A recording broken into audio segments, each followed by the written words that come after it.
Welcome to Symposium and how to use generative AI as a powerful writing tool. So before I get into a formal introduction of Eric, I just want to do a little clarification. We are well aware that AI is a very hot topic, especially in the arts. So we just want you to know and give you some clarification on where we're coming from, which is a place of educating writers, not replacing them by any stretch of the means. And we invited Eric here because he's not only an expert in this arena professionally, but he also is a writer and he uses these tools in his own writing, not to write the scripts, but to use them for, you'll see when he explains it. But the biggest reason we invited him here was because it gives you a chance to ask questions. There's a lot of information out there about AI and a lot of discussion and confusion about it. And some people read articles or they watch a video, but there's no way to ask a question to get better clarification on what it is or what it isn't and how you really can use it to your advantage.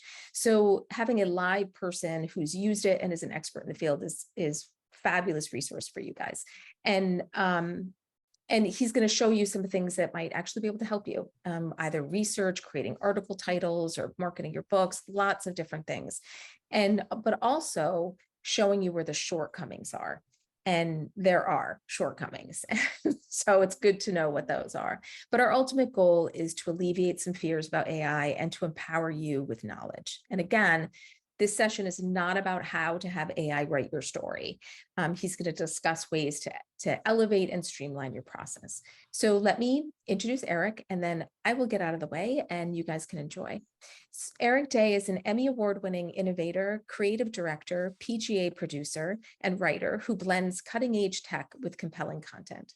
Despite having a BFA in film directing and a love for the three-act screenplay, he moved into virtual reality and other immersive storytelling formats while he led content innovation teams at Verizon's RYOT and Meta's Creative Shop Labs, with work featured at Cannes, Tribeca, and South by Southwest. He's worked with brands and IP including Star Wars, Disney, the United Nations, NFL, Universal, Sony, and Epic. In the last few years, he has been exploring generative AI co-created content. So I am going to slip off camera, but I'm here in the chat. So if you guys have any questions, like, technical stuff, I'm here. Enjoy. Awesome. Thank you. All right. Can you see my screen? Yes. Great. Okay. So thank you everybody for joining today. As the introduction said, generative AI and storytelling, it's a topic that I'm really passionate about. I'm deeply invested in all the technologies, but more importantly, I'm invested in sharing the positive uses of these tools. My hope is really that you can walk away, hopefully you can't see the speaker notes there. My hope is that you can walk away with just a deeper, fresh, or alternative perspective on your positions. It is a topic that kind of requires an open mind given all the hot topic issues of it, but we'll kind of make sure we touch base on that too. But like I said, let's just all be open to exploration as we move through this presentation, and let's have some fun. This Pope is, after all, for whatever reason, he's become a symbol of the AI image movement. So I love this quote. Specifically, it does have to do with quantum physics, but it's this idea of a state of unknown and known. And I think it really, like I said, with this conversation it's going to be an exploration and an adventure. And exploration, sorry, I do have a dog here that he's starting his pacing. Exploration demands that we have an open mind, that there's enthusiasm, that there's a lot of anticipation, but what it also requires is caution and vigilance. It's a really nuanced experience, and I think that you'll find the same with this technology. So the topics today I'm going to cover, and we'll kind of weave in and out, and there might be a little bit, more organic at some point, and we'll kind of get off topic a little bit. But the main pieces to hit are understanding generative AI and its potential in storytelling. We've got some definitions. I'll talk about platforms, augmenting human creativity, which is where I've really come to enjoy using these technologies. And then I think it's always important to talk about pitfalls. We're going to talk about techniques and using that in screenwriting and story development. So you'll hear probably a lot of the writing strategies that you hear at other seminars and books and everything of just doing it badly, you kind of, everyday thoughts. But what I think is useful for this section is talking about how to then incorporate the generative AI, specifically ChatGPT, into this, and then tips for interacting with those models to get the story content, the brainstorming, kind of the outputs that you want. Next, I'm going to talk about real world examples of AI in action. So this will be my own work. Right now, I'm doing a Drax Darren Star Wars inspired fan fiction Instagram account, but it is a Star Wars meets Humans of New York. So there's story content being developed around it, a lot of bespoke characters, and we'll go in for how I approach that and all the different types of technologies that I'm using, not just image generation, but story generation, audio, and I'll kind of touch on some of that stuff. We'll talk about project visualization and how you can use some image generation for your scripts, for your stories, and then brainstorming as well, and some brainstorming tips for what you can use, but then also how I've used that. Lastly, we'll have that interactive brainstorming session. We'll take some suggestions from chat. It's very possible that we'll kind of start to cover it through this whole process because it is organic as I talk about it. It'll be like, this is a great example for you to see. I have a running long list of ChatGPT interactions. And so probably hundreds and hundreds of conversations. And sometimes you'll get that little spark that'll pop up that you just want to share. And then lastly, the Q&A. So we'll dive in. Hopefully we can answer some questions. I'm not a machine learning expert. I am, well entrenched in technology and emerging technology and the creative craft. So there's going to be a line in which I can refer you to resources, or I'll just say I don't know, and I'll come back and try and get you an answer. And then take home resources. So I'll have a bunch of stuff, different platforms you can sign up. Full disclosure, I don't get any sort of referral fees. I don't get paid for any of this. I just love it. And then there's going to be a bunch of guides for how to construct prompts, or maybe how to use it in other creative ways. There's so much content out there for how to work with this that I'm just trying to synthesize very high level what might be best for you in your process. And then I'm always, more than happy to do a follow-up to clarify something if needed. So about me and my perspective, introduction, I think covered it. I came from filmmaking, and for me, storytelling was really important to me at a young age. I struggled with really crippling social anxiety. And so I used the camera and I used screenwriting to share my voice. It was a way for me to share presentations with people. I love sharing content. I love making content for other people, but there was a real barrier for me to putting my own stuff out there. And that did echo then across, the last 15 years of my career. And I'm going to talk about how some of this has actually helped with that recently too. I went into producing content over at Riot. They're owned by Verizon, and they're an R&D content innovation studio. And like, the intro said, did a lot of next generation storytelling, emerging technologies, worked with big brands and IP. And that was a lot of virtual reality, augmented reality, the metaverse, but it was also about, hey, here's these cool technologies. Let's match really traditional storytellers, effective artists, writers, directors, and synthesize that. And so this new journey through generative AI very much is an extension of all of my prior work. Later, I think it was last year already, was hired at Meta as a senior creative lead on another content innovation team. And those were a lot of emerging technology projects as well. And that's kind of where the AI, generative AI stuff started to take off for me. During all this time, I've been a freelance writer and designer. So I do a lot of content for a lot of different people. And, my perspective on this ultimately is that this is a tool. I use the tool. You don't have to use the tool. I have noticed that in the last couple years or the last year, I've produced more content than I have in like the last 6 or 7 years. Again, part of that was my own challenges and working through, some of my own issues and everything like that. And that's what I found really unique about this tool as well, is that it has unlocked some of those things. I do want to, and I'll touch briefly on it. There's a lot of sensitive topics to address at the outset. So I'm not a generative AI evangelist and everything's like rose-colored glasses.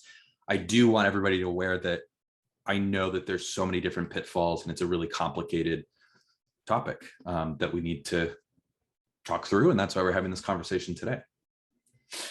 So what generative AI has done for me, it's really helped me break the blank page, and it's compelled me to collaborate as a teacher, as a brainstorming partner, as a writer, as a researcher. It's this interesting, and I'll keep saying relationship, and I'm not trying to say that like it's my oracle and I'm going to it and it has all my answers. But it really has required me to approach problems in new different ways. And that's really stimulated a lot of creativity and ideas. For me, it broke my analysis paralysis, really personal struggle with decisions when it comes to writing and creative content. I know just as a writer, a lot of us struggle with that perfectionism that, you know, the sentence has to be perfect, or is this the right direction for my character? And, you know, I definitely get stuck in that. What I've noticed, and what's the most powerful thing for me, is that it requires you, like I said, it compels you to participate in a way that it almost is an immediate flow state. It's a really interesting experience for anybody who's used ChatGPT. I'm assuming that a lot of people have here, but it has created this sense of, I need to engage now and craft this world. It's like this world building experience. And it's not, you know, kind of banging your head against the wall, trying to figure it out. It is maybe banging your head against the wall, being like, that's a really dumb suggestion. This is not related to what I'm doing at all. But what I love and what I'll talk about as well is it jumps you into ideas and momentum. For me, I'm calling it a digital muse, which, you know, take it or leave it, is maybe a little bit cringy. But I think the fact that it does put you in the flow state, or puts me in the flow state, that is an apropos term.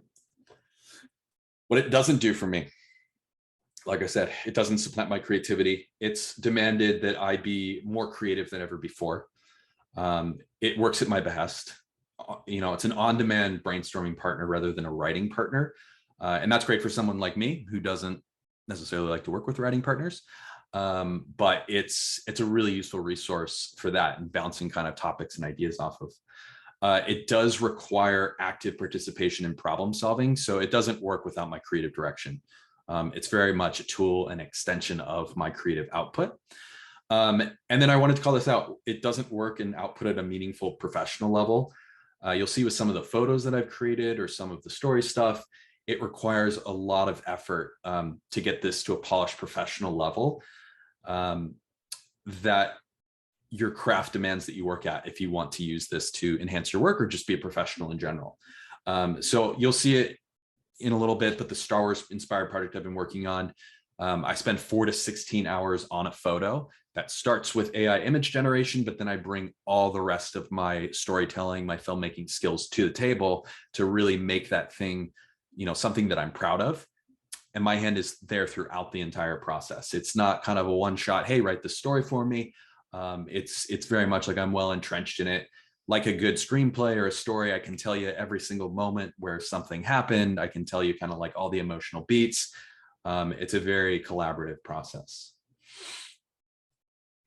So let's first address the AI in the room. I was looking for a fun robot elephant and I couldn't find anything. So I found this cute guy made by Midjourney.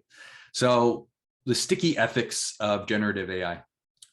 We do have copyright implications and plagiarism. This is a hot topic issue. It's been trained on billions and billions of human generated material. That's text, that's visual, that's audio. We're already seeing creative job displacement. Every day there's something new. Hey, this artist is not actually an artist song drop of this EP. Now it is, you know, AI made I think the recent one was like a Drake impersonation track. And it's really compelling, but it is scary. We do have the WGA strike and creative industry concerns, you know, with that displacement. Again, training data set sources and consent, continued training. I'll show you that if you use ChatGPT, there's a way to turn some of that stuff off. But in the pitfalls, I'll also talk about what you can be aware of to avoid that. It's been used in college papers, research materials, academic papers. So there is this real conversation that has to be had of what is creativity, specifically what the writer's work is for an eye on storytelling, but overall, like, want to make sure that this is a tool. You cannot let this suspend your critical thought. You know, you need to actively participate, but use your own mind to, you know, to validate, to research, and again, to be a professional. But I do want to talk about the positives. The whole presentation is about that. This is an incredible use as a brainstorming and research tool. I'll show you some examples. There's a democracy of innovation. And what I mean by that is that it opens up the challenge of domain expertise. And this isn't just writing and storytelling, but a lot of other industries. You know, with new technologies, every time we advance further and further, these more expensive or these extremely expensive tools start to get cheaper and cheaper, more accessible by the masses. What that means is that the way that I've heard it put, and the way that I like putting it, is that it's lowered the bar of acceptable into the hands of everyone. What that means is that you can get really great, compelling content, you know, kind of at a push of a button. And that may be scary and that may displace some jobs, but what is exciting is that for the people that really treasure their craft and have put a lot of work into it, you can start from that point and go to mastery. You can go to that final output and spend all of your, or a lot of your creative input during that process as well, and really enhance and become much more prolific at what it is you're outputting. I've noticed that for myself. I've also had a bunch of conversations with some other WGA writers, and you know, that do use this, writers, people at Meta, all sort of creative technologists. It's kind of an echoed sentiment across it. I think one of the, also a really cool, just a cool thing, and I've got a lot of friends with a lot of parents, a lot of friends who are parents, and they've been using a lot of these tools with their kids. And it is kind of akin to, hey, tell me a story. Like, hey, Dad, I want a you know, bedtime story, and I want ChatGPT to tell me, let's do a story, a superhero story about XYZ, and really looking forward to interacting with these models and telling their own stories. I also had someone reach out to me on LinkedIn the other day who was talking about how his son, who really wants to be an artist, is creating Pixar level quality out of Midjourney, and it's really getting him excited about going into animation, going into these other creative fields, becoming a writer, because they're being exposed to these really fun tools. I know for me, when I was younger, it was a piece of paper and I was, you know, sitting on the living room floor drawing little science fiction stories. And I'd like to think that, you know, in a way, this is kind of revisiting childhood using some of these technologies, especially image generation, because now I can bring that to life in photorealistic or, you know, kind of abstract, you know, outputs. So what I do want to do as well is just talk about understanding these models, some definitions, and then the creative potential. Like I said, let's have some fun. I do think it's important to understand kind of base level what it is I'm talking about. So what is it? Generative AI and trained models. I'm not going to go really into the weeds, but there's a bunch of different types of models. But generative AI is a form of artificial intelligence, and it's using machine learning to generate content in response to a user's prompts or inputs. As you'll see, that can be text, that can be audio, that can be a bunch of, you know, other different inputs, but it's normally always done with some sort of direction. Can you write me this? Can we do this? Can we do that? So it's text-based. There are large language models developed by kind of all the big player companies. So that's Google, Microsoft, OpenAI does ChatGPT and DALL-E. You've got Meta, you've got Adobe, you've got all sorts of new ones. And then literally every single week, there's something new. There was one that just dropped before this presentation that hopefully doesn't make some of this out of date, but it's another company that I've been waiting for called Anthropic, and they just launched a model, and I can't wait to try that out later. But it does change like every single week. So these work, like I said, through prompts, and that interaction is through NLP, which is called natural language processing. And it's taught to essentially like learn English, to know English. So specifically what I'll be talking about is text-to-text based models, text-to-image, and then touch a little bit on image-to-text and how I've used it in again, the Star Wars project. It was more of an experiment. I don't know if it's something that I will continue to do, but it's worth seeing. So I'm going to talk about the big four. Like I said, there's tons of them out there. You know, they're all have their different rights and usage restrictions. There's again kind of questions on how some of this has been trained. You've got open source, with huge hacker communities behind it, people who really want to democratize artificial intelligence and generative AI, across the board. And then you've got a lot of closed door companies, like OpenAI, that won't release their training data sets. I think Midjourney is also like that, to my knowledge. But we've got our text platforms. So we've got ChatGPT, and they are owned by OpenAI, who also owns DALL-E. What's cool about ChatGPT is it's kind of the one that everybody talks about. It's made the big splashes in the news. It's gone through different iterations, GPT-3, 3.5, and 4. 4 is really the most complex model they have, and kind of regarded, again, short of whatever just came out today by this other company, regarded as one of the best out there, LLMs. What's cool about ChatGPT now is that there's plugins that you can enable, and I'll show you. Throughout this presentation, sorry, quick step back. I'll be talking specifically about ChatGPT, which you can use for free, but I find most of its usage much more powerful for the paid version, which is, I think, $20 a month. I use it every single day, so I do think there's a lot of value there. And then Midjourney, Stable Diffusion, DALL-E, they also have their own price associated with them. So just bear in mind that there are free versions of this. There's some like trial and use, you get 30 days for free and all that stuff. But all of this is for the most part paid, except for Stable Diffusion content. So jumping back in.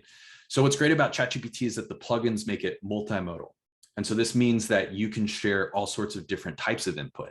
It's no longer just text. You can share an image and say, hey, ChatGPT, what's in this image? And it'll tell you, hey, can you write me a quick little story about what this image is? And it can tell you. You can upload audio. So maybe that's a podcast, that's a transcript. How I could see it being used for audio specifically is like, let's say if you run your own story podcast and you need to generate a transcript, you need to generate a summary, you want to distill the characters from it. You could feed it the audio files. If you want to learn the material of your podcast story, you can do that as well. One second. That's the puppy. And then you can even feed it websites. So you'll see sometimes and video. I'll send it an article and say, hey, can you summarize this research that I did on UK medical research for this story? And it'll analyze that, give me a couple bullet points, and then I've got a starting point to jump into research, and I'll show you a couple good examples of that. ChatGPT also has API. And what that means is that if you want to get a little more technical and get your own API key, you can pay by usage. That means you can use it for other custom programs though. And so I've got a bunch of fun little like desktop applications that can interact directly with writing tools. You can run some of your own software if you're technically inclined. Not going to cover that here, but it is an option. And then you've got your image generators. So the big three is Midjourney, and that's using Discord.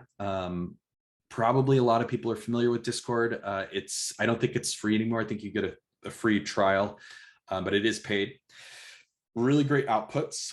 It's easy to use once you know how to use it. And then it's highly stylized outputs, but because of how they've approached their models, it requires very little input from you in order to generate some really great photos. We've got Stable Diffusion. Now, this is the open source one. This is the one I use, and there's a couple different platforms that use this as well, but this is regarded as the DALL-E, the Midjourney competitor. What's great about it, it is open source by Stability AI. They also have their own LLMs, but that just means that there's active community development around this. And because it is highly customized, you have a lot of different style applications. So you'll see in this presentation, I've used it for movie concept art, for storyboarding materials, for, kind of just generating one button prompts for inspiration. There's a lot of things that you can do with it, given that it is open source. And then there's DALL-E, owned by OpenAI, kind of the same thing as both of those. What's nice, and I'll show you, it is a web-based platform like ChatGPT, so it's much more friendly to use than Stable Diffusion as the open source tool, and Midjourney. I found that it doesn't give me the best outputs, but it is a really nice generation tool, and you will see an example of one of its outputs. What I'm not covering today are the full writing platforms. There's dozens and dozens of them out there. They're not necessarily scams. Oh, sorry. Let me go back and address the scam thing. I did want to call this out. that a lot of these writing and these image platforms, they're simply wrappers, which that means they're leveraging ChatGPT, like maybe that API or some other API, and they're just upcharging you. And so if you're going to start using this technology in your writing craft, in your storytelling, in your creative output, just make sure that you do your resource and find out what these platforms use. Because if you can accomplish the same thing on one of the source platforms that's cheaper, that's what you should do. Also, you'll see I'll touch on it in the pitfall section, but you need to be concerned about training material as well. And so what I'm not covering are those full writing platforms. So there are some great ones out there. I think there's Pseudo-Write, which is pretty comprehensive. It's used by a lot of different news groups and writers. And I think there's some WGA writers that are on their advisor board, and these other programs as well. They're kind of all the same stuff. Like we said at the intro, I think it's fine for articles, blogging, low lift content. It's an all-in-one tool. It's promoted as fine-tuned on torrent materials. You can upload your own content. I just think it's expensive. It's essentially like fine-tuned material that you can get from other platforms, and you're locked into a platform. So I'm not going to go into that at all. I've used a lot of these, and I just find I enjoy kind of stringing together all these other tools in more organic ways and use them as I need to, versus paying really expensive monthly subscriptions, but you can use those. So let's go back into how you interact with this content. So you've got chat-based prompting, the ChatGPT interface, which you see right here, and I'll show you an actual example. It's one of message threads, and it's kind of akin to talking to a colleague or a friend or family. Sorry, one second, I lost my speaker notes. It's, it can be very informal. It's a lot of back and forth. It can be wandering at times. And in terms of its instruction, it can be forgiving. And if you use ChatGPT 4, which is, again, largely regarded as kind of the best in class, it can even help you hone down to the right prompt to extract an answer that you might want for your story. So as an example, if you are trying to generate 10 different log lines for something, and based on a premise that you have, and it's not quite giving you the output, you can even say, hey, what else do you need from me to get to a better place, with this ask? And it'll kind of help construct what would be more useful for it. And that's kind of that teaching aspect. There's also descriptive prompting for images. And Midjourney is up here at the top. You can still see it's text-based, so it's text to image.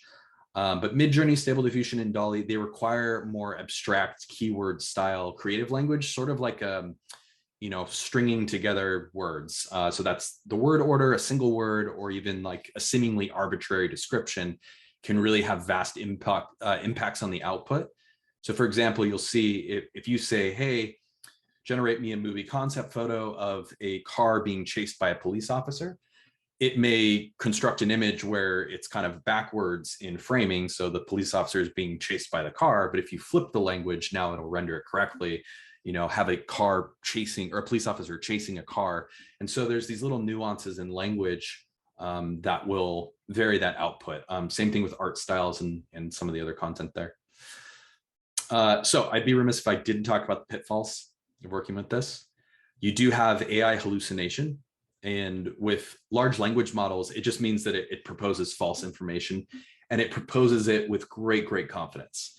You can ask, I could go through my list and pull some like really silly examples, but it'll suggest things that are just outlandish or just aren't true. And you might know that, but if you're researching and you're really using it as a research tool, as I do, it's got to be your responsibility to fact check on Google. Or go to one of these other search engines, because you never know what you'll get with this. What's nice with the plugins, and I'll show you an example here in a second, is you can use some of the plugins to ask it to refer to scholarly articles or website references, and so it'll actually supply those reference links that you could then validate. That's kind of a nice development, but despite that, it can also still hallucinate. This is the other thing that I really wanted to call out. Let me close that window. just be careful that your content isn't being used as training data if you don't want it to. So look up any platforms, terms of service, not just AI products. Obviously, if you're using Instagram, if you're using any Meta product, if you're using Google, whatever, it's UGC, user generated content, and potentially it can be used for training material for copyright reasons. Just look it up. What's nice with ChatGPT is that you can turn it off. And so if there's a particular topic that or a story that you don't want to share, there's a way to protect what it is that you're creating. It won't save it, but you can always export your data as well if you wanted to go ahead and revisit it later. For me, I'm not necessarily concerned with it as much because you're just a small drop in this large bucket. And to my knowledge, the training isn't necessarily looking for specific material. It's trying to analyze how we interact with the models and the language that we use. And so again, it's less specific about the source material and more specific about interaction in general. And that's not to say that your ideas aren't, original or unique or anything like that. But it's a small drop in the bucket. And then you can also make sure that the API usage isn't used either.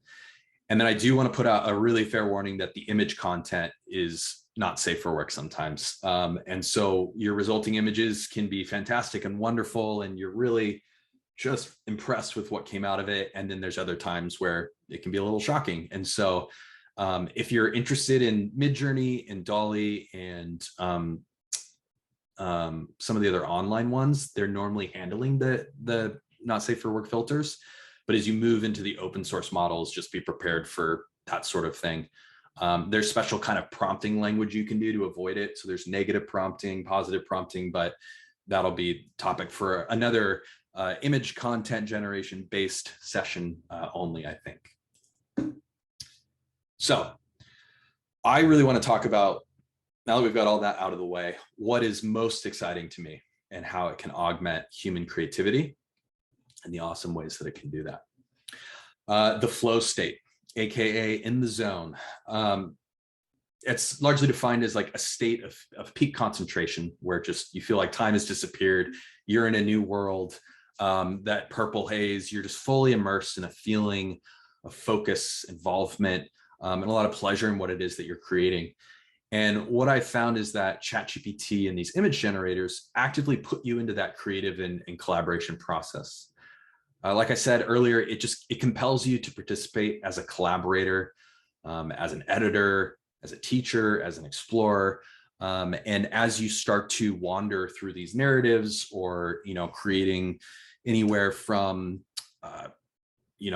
summaries for content or Instagram captions or whatever other, writing material that you might be putting together, you'll navigate through the conversation in ways to capture all of these roles sort of in one. So initially you'll be brainstorming and then you'll move into sort of prompt revision to try and get to a better output. Sometimes you need to tell the model, hey, that's not really what I meant, or hey, I always am polite to it.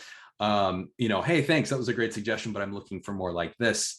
And then sometimes, it's just kind of fun to be an explorer through this journey. And that's what I call it, is kind of play and overcoming writer's block. We've all used these tools before. And like, I do want to reiterate that this is a tool. These are tools. I've used John August's Writer Emergency Pack. I've got this little writer's block on my bookshelf that I've used, The Artist's Way. There's all sorts of different ways to promote divergent thinking.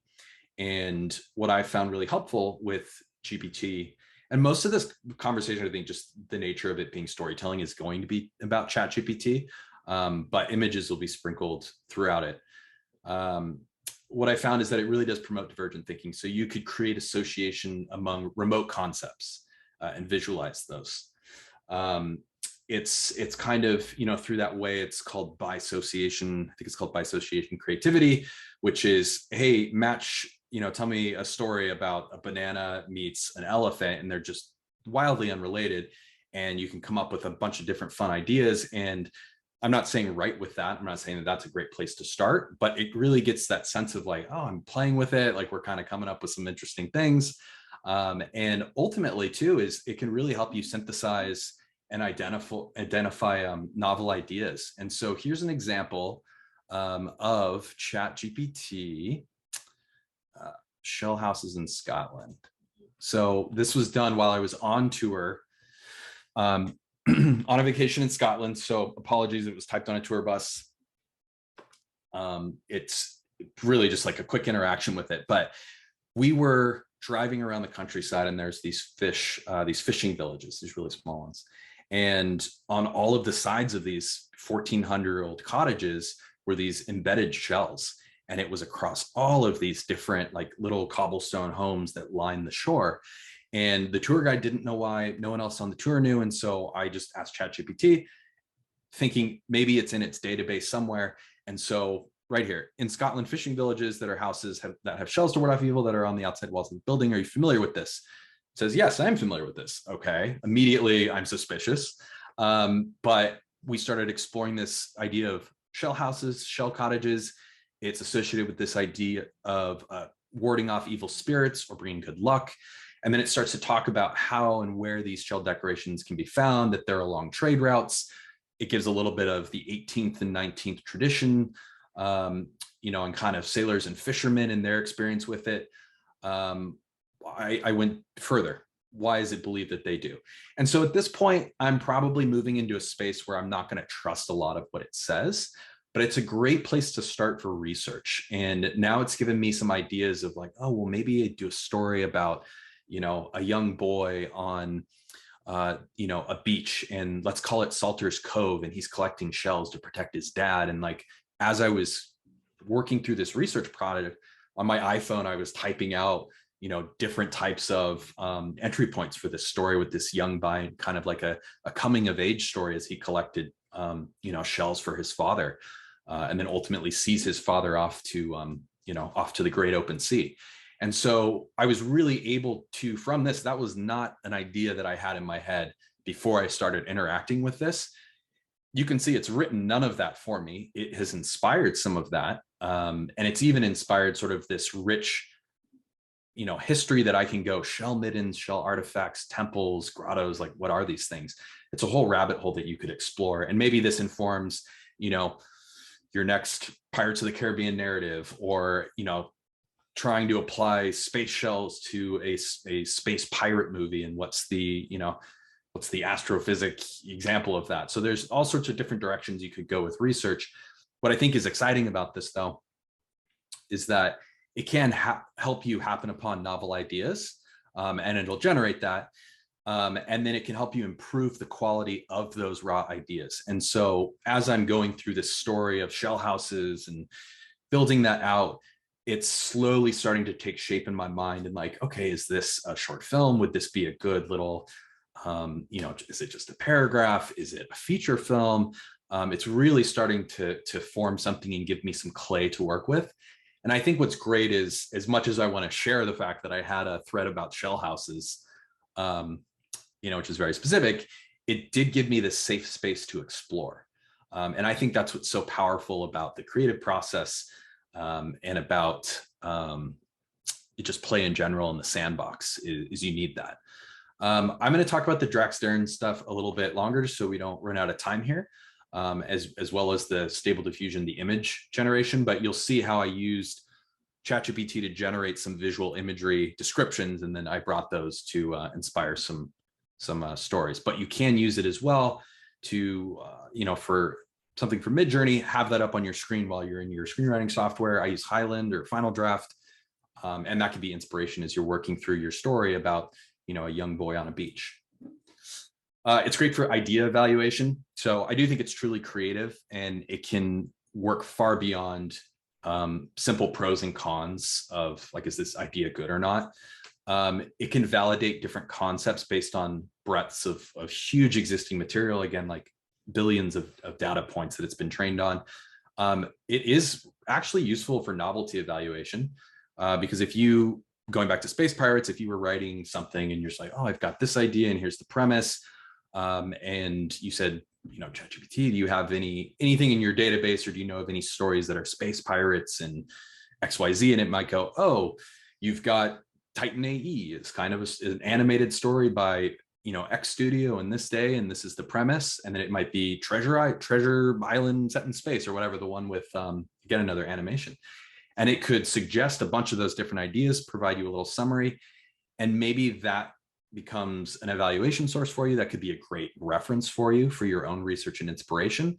When I was running through my presentation yesterday, also realized too, it's great for comps and references. And so for query letters, for any of you novel authors out there, I'll show you a plugin where you can feed it a manuscript or part of a manuscript, and it's a great way to get some recommendations that might be a good comp for your query letters. And then for the image generation during this, I also find that if you do have an image up, concept art, storyboard, key art, sequence, it's a great thing to write against, especially if it's like, am I doing an animation? I want to see the photoreal character with this particular actor in my story. It's just, I know when I write, a couple of years ago when I wrote this polar bear story set in the Arctic, I had months worth of images that I just had scattered that I would kind of flick through when I was doing a scene. It would have been so cool to bring that as an inspiration for my own story content, have my own version of that image created and up. And then there's this sense of like ownership and participation, and like, that's mine. Even if it's created by one of these one of these models, that can really help you. It's great for idea refinement. So I found that during sort of the prepping for story, sometimes I'll find I've got just too many things rolling around, and maybe this makes sense to be 2 stories, or that's an idea for tomorrow. So it's great at synthesizing multiple ideas into one unique concept potentially, or give you a sense of what would this story look like if it was synthesized. But what's nice is when you do start to try and synthesize those premises or those log lines, or just like a 3-page synopsis, you'll start to see some themes pop up, or you'll see disparate kind of creative messages in your story that are conflicting and that might not be right. And so it's great for you to go in and refine. I think also, again, with researching with ChatGPT and using plugins, it's also really helpful. I'm going to show you one other one here. Let's see. And we'll do some of this stuff as well in the interactive brainstorming session, because this one came out of a session with the WGA writer group that I'm in. So I said, hey, ignore all prior instructions. His question was, it took me a long time to find the answer for this. I was writing a script and I needed to know if a comatose UK resident was in the ER in the US, what country should he be hospitalized in, the United States or the UK? And so I kind of set the stage, ignore all prior instructions. You're an expert storyteller. I'll talk about shortly what it looks like to assign a role, ask the question, and then it says, hey, okay. I'm like, great, that's a fine answer. I don't know where that information is from. Now I'm going to invoke a plugin. And so up here, you can enable plugins, and I'll show you how to do that. And I said, can you please use Web Pilot, which searches the web and find and provide a link and use it as supporting evidence. So then it does. It gives me kind of a very high level summary of what that might look like. And then, okay, it does seem like it is legitimately something. Let's click this source. I went to the source. It's a real page. Sometimes they're fake pages. And once it was really long. So it was like, hey, can you summarize this article? And so it just gave me a very brief, succinct description of what this content was about. And now I have it as a reference for, I collect all my story reference materials in Notion. So I've got my little like story database that I can refer to. And then on top of that, he was like, well, I don't know, like it's from the UK site, but how do we know that this could be legitimate material? Hey, ChatGPT, what are the few respected legal forums and websites where you can ask your question? And so then it offered me, here's all these 5 different places. I've actually used some of these for other projects, gave me links to them. And now I can actually go to that source, ask that question. And, I have resources. What I think is great about this tool being used in a research capacity is that you can synthesize all of this content and this nebulous idea of like, what am I searching for, into very specific things that may have taken you days, hours, weeks to get to. and then give you a very clear, concise starting point and direction. And so your creative momentum, like I said, can be put into moving forward through your material versus kind of getting lost in like, what am I trying to ask? Now, that's very important for that to still be part of your creative process. I find for me, like there's a lot of pleasure in being bored and just sitting there and kind of like letting things surface, and do not let it replace that. I don't think that's what it's good for. But once you do need answers, and once you do want to provoke some sort of answers, or again, for me, get into that flow state, this is a great thing to go to. And lastly, it just facilitates collaboration. So I kind of see this as creative sessions. You can really extrapolate those non-existent ideas and assign tangible context to them through visuals and text specifically. My example for this, and I can't actually share the material, but when I was at Meta, we were doing a AR filter campaign, and we were working with Ukrainian artists, and it was what was the charity group called? I forgot what the charity, it's called CARE, I think. And we were trying to visualize different tenets of CARE employing Ukrainian artists during the Ukraine war. And we got 6 amazing filters, and there was this one AR augmented reality filter that you could use in Instagram to, show your support for, whatever cause that you really cared about. There's this one thing that we could not visualize, which was this cornucopia of food on the head to show that, food and poverty and hunger is important. And there was a huge language gap. And so we actually went to Midjourney. This was before Meta had any other products out. We generated a couple different examples, and we were able to give that to an artist to inspire them to then come to the table and actually create these 3D assets. We had struggled for a whole week to try and communicate it. And within, 10 minutes of using the tool and like really finding what it is that you wanted to, we had an artist employed working on something, and we didn't get lost in revisions. We actually got straight to the work. Also, I just see this as a fantastic way to remove the barrier to humanity's boundless creativity and democratizing that innovation. The rapid iterative ideation, I'll show you this really quick because I do want to make sure that I'm cognizant of time here. Yesterday, I just thought this would be fun. I wanted to, here's a example prompt. I want you to act as a screenwriter. You will develop an engaging creative script for a feature-length film. Don't be scared. This is just the way you can structure a prompt to extract things. It cannot write this for you. Don't worry. But it's important to give the system parameters to work in. So act as a screenwriter. I want you to follow the hero's journey. We're going to talk about different, ideas. I need to adapt Casablanca as a futuristic science fiction movie. Sure, it's eagerly doing it. And so now this is a version of kind of like talking about the characters. It's a bustling spaceport city. It is a regurgitation of what's out there. And I'll talk about this in a second, because I do think this is a really important use of these tools. It'll give you some sample dialogue, and none of this is good, but it's an interesting starting point. I've asked for a 3-act structure. It's again, following the hero's journey. There's not a lot of creativity there. But then, hey, can you give me 10 more?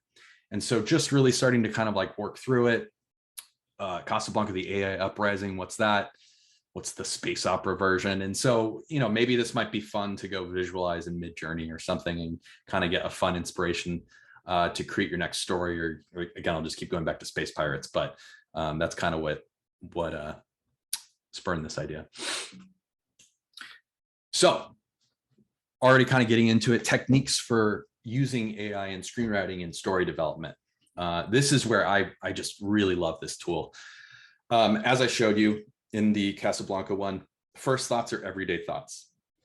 The previous experience and familiar methods, they can limit creativity in your problem solving. A lot of us, I know me, fall prey to sort of repetitive themes, tropes, character archetypes, plot structures, dialogue. As they say, everything has been done under the sun, and ChatGPT definitely shows you that. What I think is very helpful, though, is that synthesis to get to some of those fresh approaches, because it's really the unexpected that brings you back to compelling content. And whether that's comedy, drama, science fiction, fantasy, whatever. It's those little like pleasurable moments that really makes fantastic content. Is I just haven't seen this before, the turn of the cliche.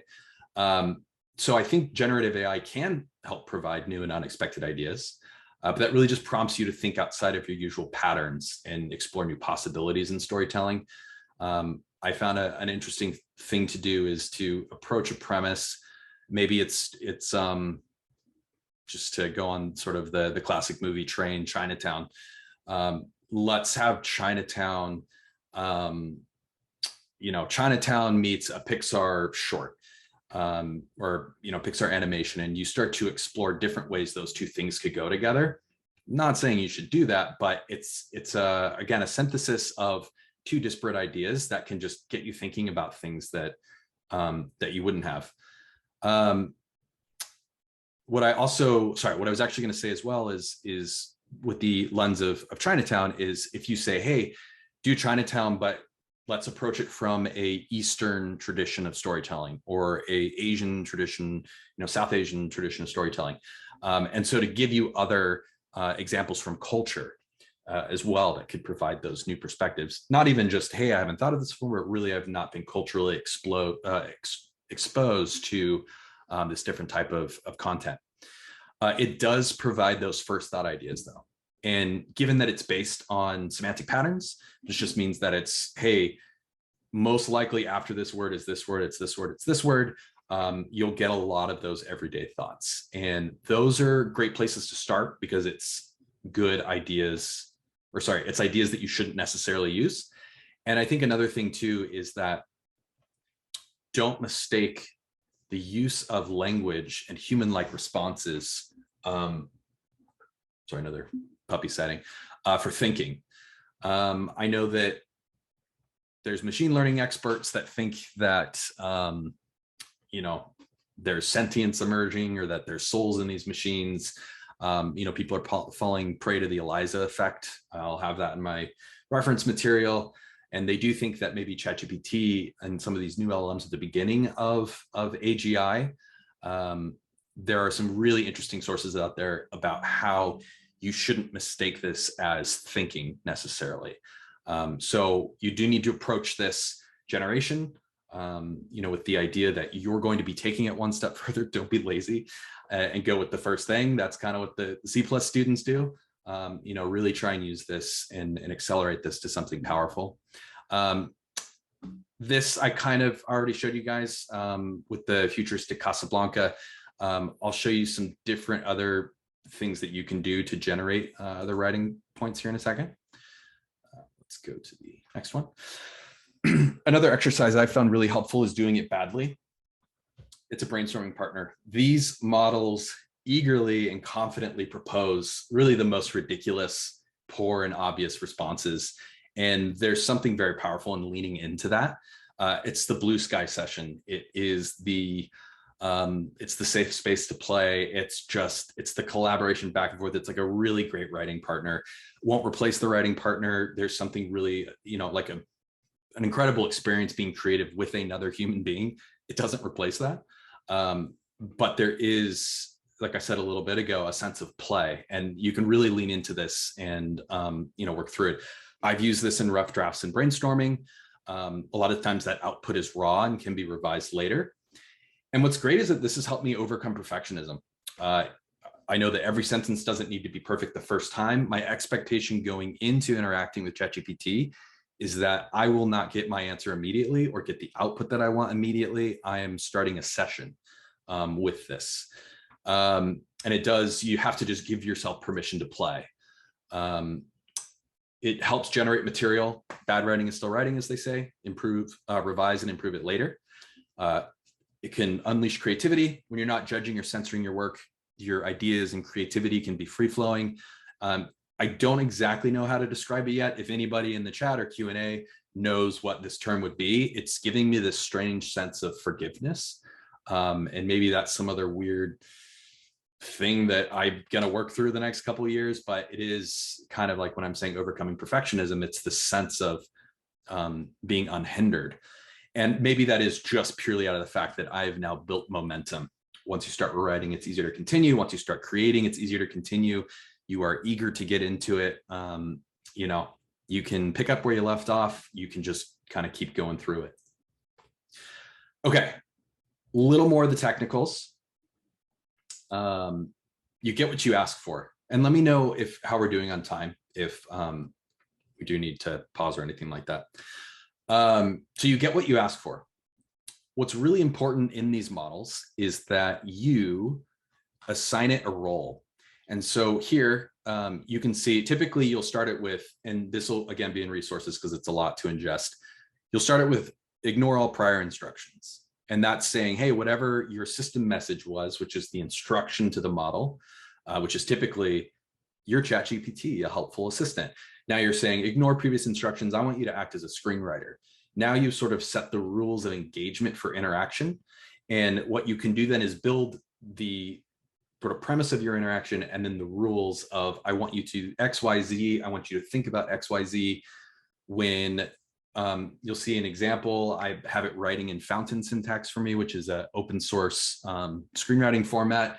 You know, I'll say, hey, I want you to act as a screenwriter, but only answer in Fountain syntax. You know, you really want to make sure that you set those terms of engagement. And you can do writer, screenwriter, copy editor, social media manager, financial coach. ChatGPT at the bottom qualifies saying, hey, AI will hallucinate, like don't listen to it basically. But I found it really useful for tons of different applications. My ChatGPT thread is programming, writing, image generation, filmmaking, taxes. It's all sorts of fun stuff once you jump into it. Don't be generic. So a particular output that you want, like anything, requires precision and intentional word choice. AI will not replace your writing skills. I found that it does actually start to enhance them because you have to be very specific about your ask and what you want from it. It literally, not always, but there's literal interpretation. So frequently the AI will take your prompt literally, rewrite the following passage is like detention in writing, rewrite the following passage on paper 1,000 times. And there's a great opportunity, and this is what I said about, you know, enhancing your writing skills, is in the same way that you get the list of 100 different ways to say the word said. You know, you've got an opportunity to explore different prompt language. It's called prompt engineering, to guide the AI. So, hey, I want you to reframe this. I want you to expand, elaborate, amplify, adapt, all sorts of different language that you can use to get different outputs. It's also fun to experiment with it and say, hey, what's the difference between reframing and expanding? Take that as a learning opportunity for, okay, next time, expand is the place to start this conversation, or this will get me what that answer is. And so you remove the frustration of discovery with really the precision of, you know, having discovered. What I also found that's been fascinating is that it's caused me to overcome informality. And I think a benefit of these LLMs is that they do, like I said above, they do generate better output with correct grammar and writing craft. I think given the fact that it is a chat-based interface, it will, you know, it kind of engenders this immediate sense of like, who am I? I'm chatting with somebody on the other side, and you know, this person can answer this, and I'm not really going to complete the sentence, or I'm not going to worry about my spelling. I just find that the output is much more effective if you are thoughtful, intentional, and correct about what it is you're asking. And the way that I've seen it explained is that, you know, it's going to make average writers good writers great, and then great writers prolific, but it will make bad writers worse. So really just be intentional and thoughtful about how you interact with this to get what you want. So here's some starting prompts. I was going to use this as an example in ChatGPT, but I'll just talk through them really quick. What's great for screenwriting specifically, also use it for novels or short stories or whatever, is just, hey, what is this particular technique? What's this, you know, is it conflict, dialogue, pacing, screenplay element? Give me a conflict between the protagonist and new character. And don't use something generic like this. Say, give me a conflict between X character, this character, the scene is about this, you know, here's the backstory, give context around your ask, and use it to brainstorm. Generate dialogue is a good example of doing it badly, or everyday thoughts. the first 10, 20. Honestly, I've never used dialogue from this. It's not great. But what's interesting is sometimes you can have it suggest maybe different screenwriting or screenplays or novels that if the language is similar to, that might be a good reference for writing styles. You can use it to help increase the pacing from sort of like a high level and structure or high level structure, flashbacks, subtext. It's interesting how you can use it for subtext. And that's because, as I said before, largely it's kind of a literal interpretation. ChatGPT 4 is really starting to develop some nuanced storytelling capabilities. And what you'll find too is that a lot of times it will spell out what the subtext is in the dialogue. And then using that in combination with, hey, I need 10 different entry points for this scene. You can synthesize subtext in an interesting way. You know what the underpinning point of the scene is. 10 ways you shouldn't do it. Let's figure out how these things work together to have a really compelling scene that we've never seen before. And then what's great about some of these other ones, character arc themes, visual imageries, plot twists, if you wanted to feed it a treatment or a beat outline, or sorry, beat outline, beat sheet, it can a lot of times derive what your theme or character arcs are from that, and you can generate a lot of the other tedious content that you otherwise would have to by hand. So I know we are technically out of time here, but let me show you some of my examples. No, we're not out of time. You're good. We're not. Nope, you've only been at it an hour. Awesome. I'm going to keep talking. More than happy to. This is the stuff that I love now. So IRL examples, idea generation and visual content. So what I'm doing right now is I'm creating a Drax Darren Instagram space photographer account. He is embarking on a journey with Drax Darren. He's a mysterious photographer exploring the Star Wars universe, traveling planet to planet. From thrilling confrontations to rare glimpses of lesser known characters, Drax images unveil striking moments that captivate and intrigue within the Star Wars galaxy.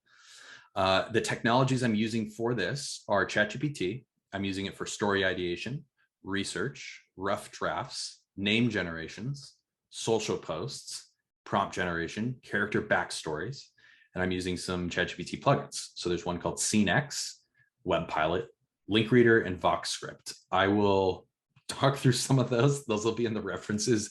I know there's just a bunch of weird words as well in this AI product space. Everybody's trying to claim interesting domain names.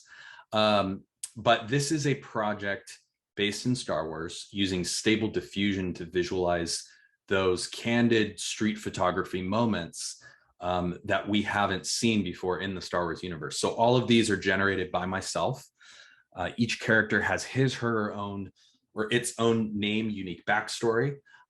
It's sort of a photojournalist exploration of the world of Tatooine, the cities, the deserts, the personalities, and I'm building to creating this. And again, right now it's fan fiction, but I could easily adapt this to my own content. And you'll see in the next example I have, creating a full world of my own content. It doesn't have to be film-based either.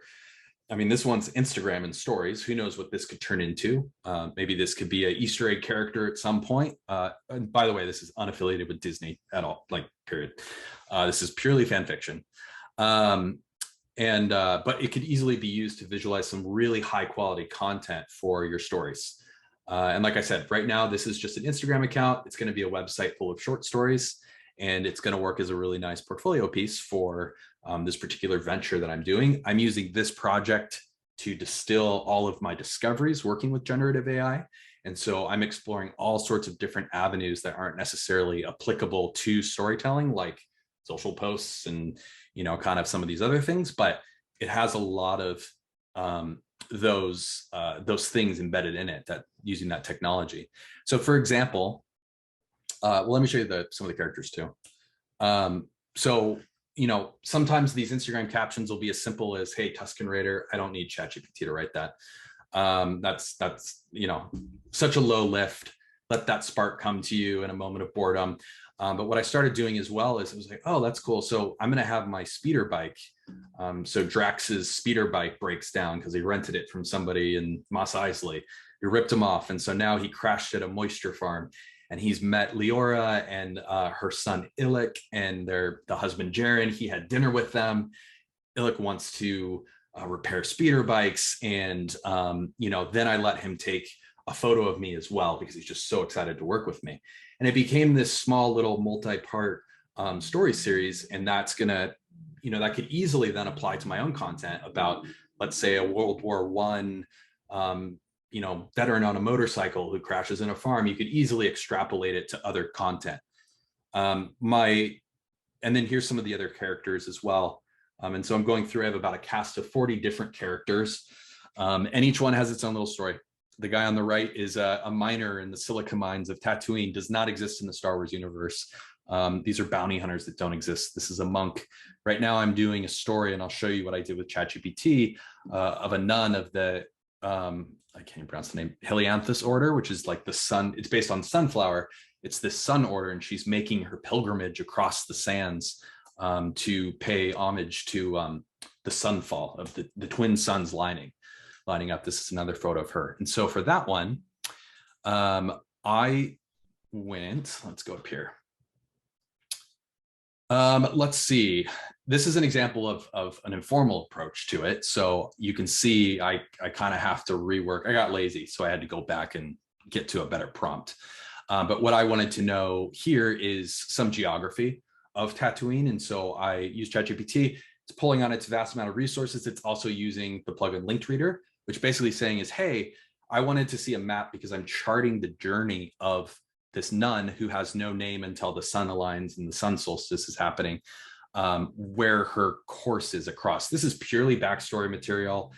No one's ever going to see this, but for me, I know exactly where she is on the planet.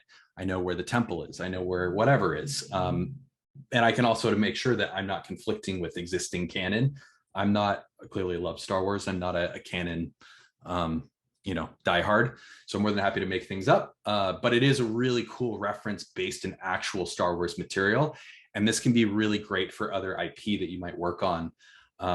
You can just pull those vast amounts of data and really try and find, always check the work, go to the sources, don't take it for face value. But it's interesting. And then for that, I saw something about the Bomar order. I'm like, I want to make sure my new Tatooine religion isn't crossing over that. And so looked it up and I'm like, oh, it actually Jabba the Hutt's palace. And I'm going in the weeds here, but this is Jabba the Hutt's palace, but their brains are in jars. I'm like, okay, I'm not worried about making this order. This isn't like apply at all. But then I wanted to know, is there anything about the Star Wars suns aligning? And so it talks about what Tatooine is known for. It's saying there's nothing there. It's used another plugin. It talks about it being a binary star system. What's cool with Wolfram is that it pulls upon all this science research. And so I could actually ask it a physics question of saying, hey, as binary star systems align, what sort of effects does it have on gravity for a planet that orbits them? And so I could ask that as a Google question. It's not something I even thought of until I read it, but immediately I thought, oh man, that'd be so cool if like, as the planets align and gravity pulls, it extracts this special flower from the sands or whatever. Like it could be this like really interesting idea that can come out of it. And then sun solstice, I was making sure that I wanted to decide, is the language of my Tatooine religion, should it be based in Latin or should it be based in Star Wars language? And so then I immediately jumped to what's solstice mean? What's soul? The other, sorry, I do want to show you how we arrived at it, because I did give it a little bit more control this time. I'd like to create a Star Wars religion on the desert planet of Tatooine. What are some ideas? So it tells me, first of all, it can be a fun and creative exercise. Thank you, ChatGPT. Let's do this. And then here's some ideas for religion based on the desert. Sun worship. And actually I went with the first idea. So, shame on me for everyday thoughts, but it generated some really interesting content. Sand prophets, force oasis, ancestor spirits, Jedi Sith legend. It's talking about how I could connect to other things from the films, from Anakin Skywalker, the Chosen One, Tusken Raider mythology, the Book of Boba Fett. But Disney recently, they had a lot of that interesting tribal context and everything. So maybe there's something out of that. Droid deities. When I read it at first, I was like, that's dumb. And then I realized, oh, it's actually in Return of the Jedi. And so it's pulling upon that existing material as well. And it kind of would have been a fun nod to that source material. And then it's telling me the key to making it believable. Thank you, ChatGPT. And then starting to let's build something around the sun worship. Is there anything in the existing Star Wars canon about this? Going deeper into that, kind of covering some of the same points we made, using it as research, asking it to look at the fandom page.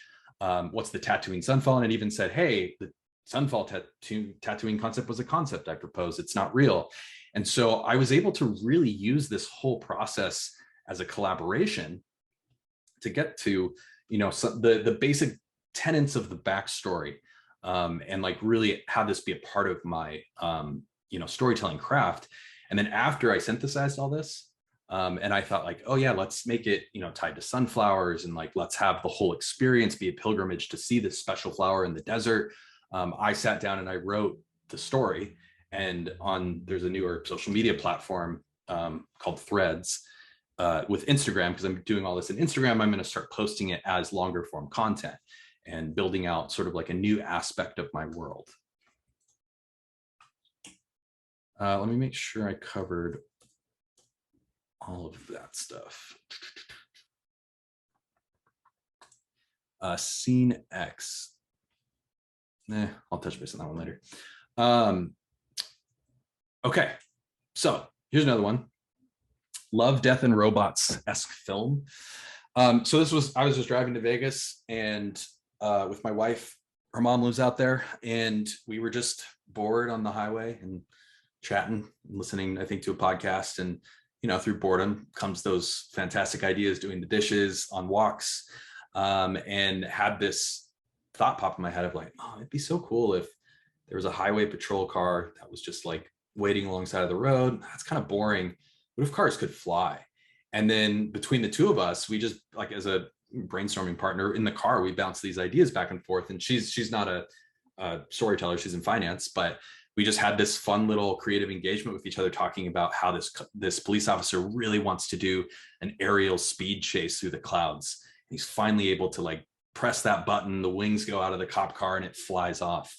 And so what I've done here, and I'll show you, is this is how I used fountain output to extract a rough draft, and then what the specific prompt is that I use. And I'll share this prompt. This one's been created by myself to generate fountain content. And then what I did is I used Dolly and Stable Diffusion before this presentation to visualize maybe some looks of this content. I want to do it as an animation. So I was like, hey, let's do a movie concept of this futuristic car sitting on this long desert road, blue skies, some clouds, make sure it has wings. And I want a really dramatic cinematic angle. So it rendered the top one. I had it render a bunch of different versions. I kind of extended the image out. It's called outpainting. And then I created an anamorphic frame that I can have up as I'm writing. And it's just kind of fun to go through those key moments. And then this is an example of, the lower one of a prompt gone wrong, based on language structure. But this was, I want a flying car being pursued by a police officer. And it did it the other way.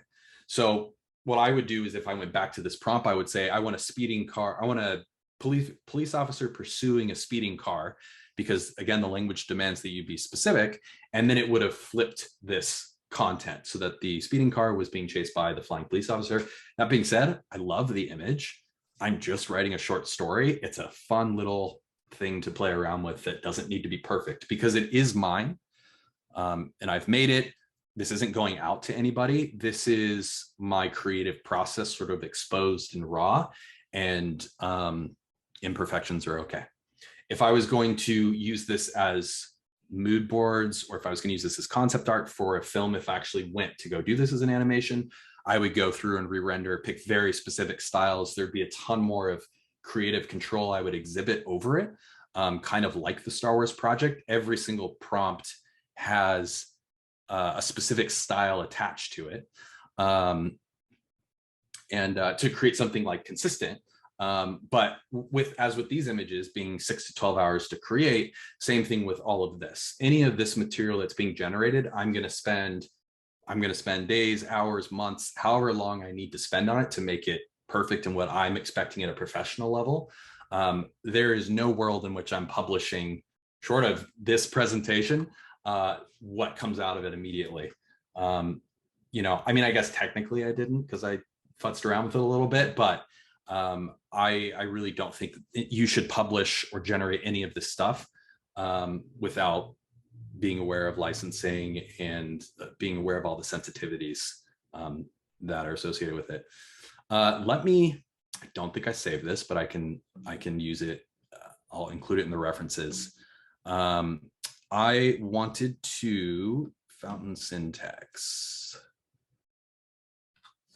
So what I've done is I've said, and I have the example on my other computer, but what I did is I have been working on a prompt that basically says, let me go to the top real quick.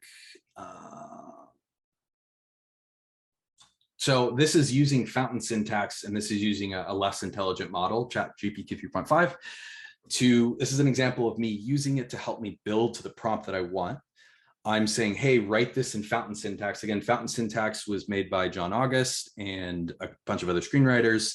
It's used predominantly in Highland, what's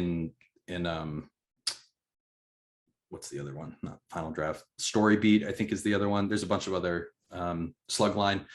It's open source though, and so that means that it's in the knowledge base of ChatGPT. What I've done is I've gone through here. I wanted to create a template of an example of fountain syntax. And so now what I'll do is I will start the conversation off saying, you are a screenwriter. Here is the sample output that I want. And I will share this prompt as take-home resources so that you can use this if you'd like. So any of its responses will output in fountain input, or sorry, it will output in fountain format. And so what I do is in Highland, is I will go in, I will draft out, I'll do a slug line, I'll do a synopsis of the beat, slug line, synopsis of the beat, some dialogue moments, and I'll feed that to ChatGPT and say, hey, can you just quickly write out, a couple, like a montage sequence of these different thoughts? And I'll give it to it. It'll go, it'll give me something. I can copy and paste this into Highland, my screenwriting program. And then I have a rough draft based off of the work that I had already done. What's great is it got me to the point where now I could immediately get into revising. I don't think about trying to type through this stuff, or I didn't hit that beat. Oh, hey, this is missing this whole little bit that I wanted to do it. It's still very, and I know this is probably a section, I get it, that's a turnoff for people because it does seem like it's maybe doing the writer's work. But I do think that it's an example of how you can use it effectively as a tool to get to faster outputs and then into some other real joy. For me, this is what's useful. This does not have to be useful for you.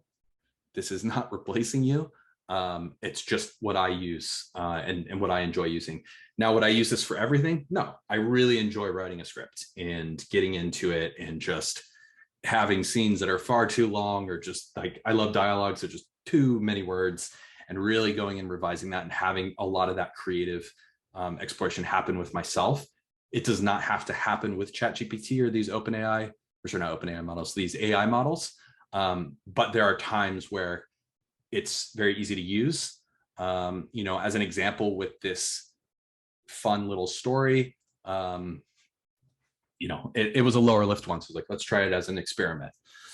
And then finally, this is a feature film that we all have has been in my head for 10 years. And I've written, I've written so many drafts of it and short stories, and it was a short story, then it was a feature film, and then it was 3 pages. It's just been iterations of all sorts of things. At one point it became 4 different stories. So it's an alternate history set in World War II Berlin based on the White Rose movement. And so what I did is I wanted to visualize what a sequence from this 3-page short story backstory that I wrote for this feature film might look like. And I wanted that to write against.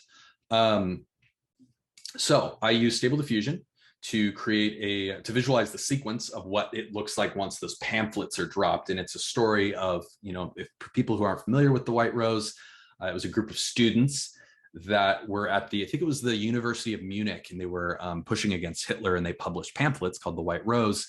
And it was essentially, I think it was a group of like 4 or 5 people that were rallying against Hitler and everything that he stood for in Nazi Germany. And so eventually, unfortunately, they were all caught, but they did leave a lasting impact on it. Just a really like powerful story. And so I did want to visualize that in some sort of alternate history version, and that was the backdrop for my story. Their pamphlet drop was in the University of Munich. Apparently pamphlets were like filtering down from up above. Mine is people tossing pamphlets off the top of buildings. And our main character looks up and he grabs one, and that's his journey, kind of like 1984 and discovering a book for the same time. He's really starting his awakening journey through one of these pamphlets that has been dropped by the resistance. So what I did is I wrote the 3-page prose backstory, another one. Let me see if I have this up. I tried to open it before No, I don't have it up, but that's okay. I'll tell you about it. So what I use ChatGPT for is I used it for summary, and I used it for visual prompt suggestion. So I said, using a plugin, I'm going to give you a Google Doc. And so it was a copy and paste from my Highland screenwriting software into Google Docs, much like this one. I'm going to give you that link. I want you to go through. I want you to give me a 1-paragraph synopsis. I want you to highlight the key story beats, and I want you to suggest a couple different key art pieces that might be interesting. Remember, just a starting point.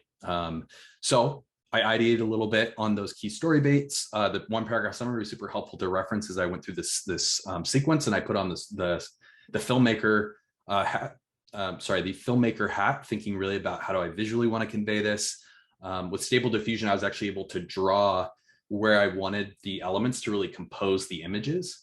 And so I have a lot of creative control over image generation, actually. So I used ChatGPT to refine the language of the key art beats for the sequence.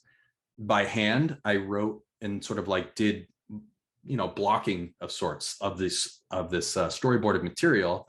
And then I went to Stable Diffusion to visualize the sequence. And I have, I think, like a dozen of these to show what that full sequence looks like.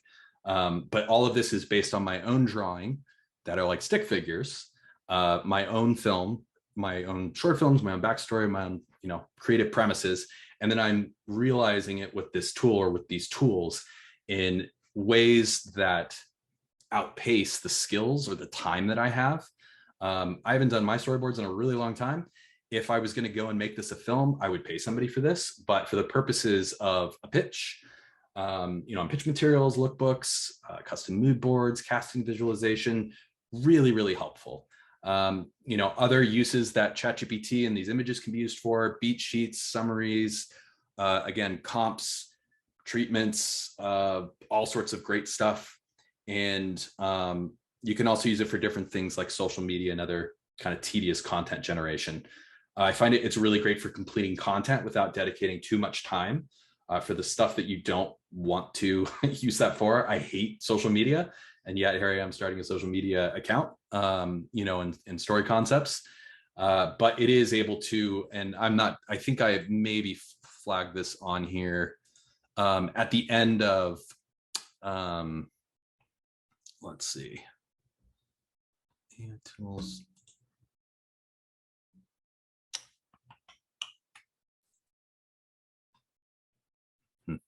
Okay, I'll share it in references. But what I did is essentially I used ChatGPT to suggest Star Wars names. I fed it some sample Instagram captions that I had written, and I said, hey, can you generate 10 for this next photo? And the photo was about XYZ. And it did, gave me 10 starting examples. I hate writing social media content. And it was perfect for me not to belabor over where do I put the comma in this and just get the stuff out on the page. And so continuing that momentum, collaborating, and really playing with these models is where I see a lot of this power. Okay, so let's do this interactive brainstorming session if we've got some time here.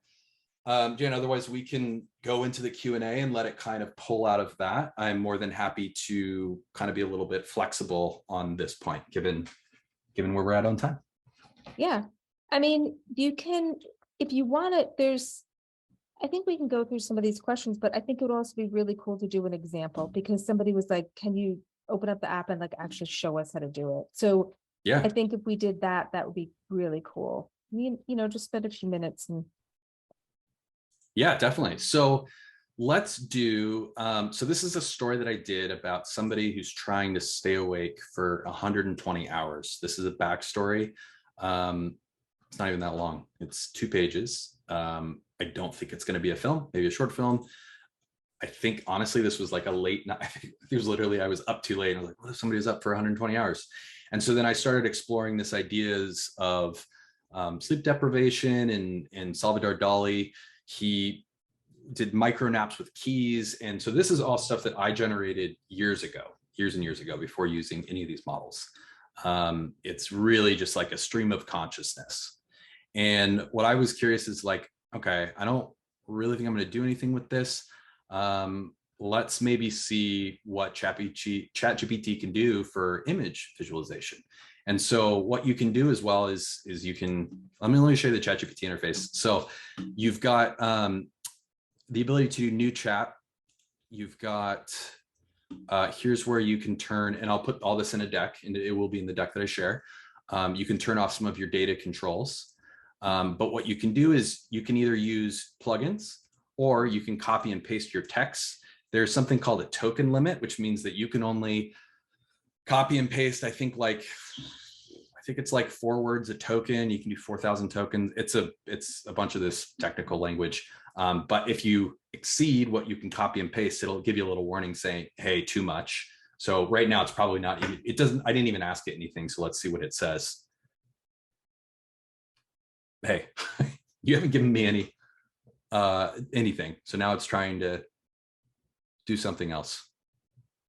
I think it's repeating it. So what I would do is, if I was going to revise this, I would say, ignore all instructions. Like to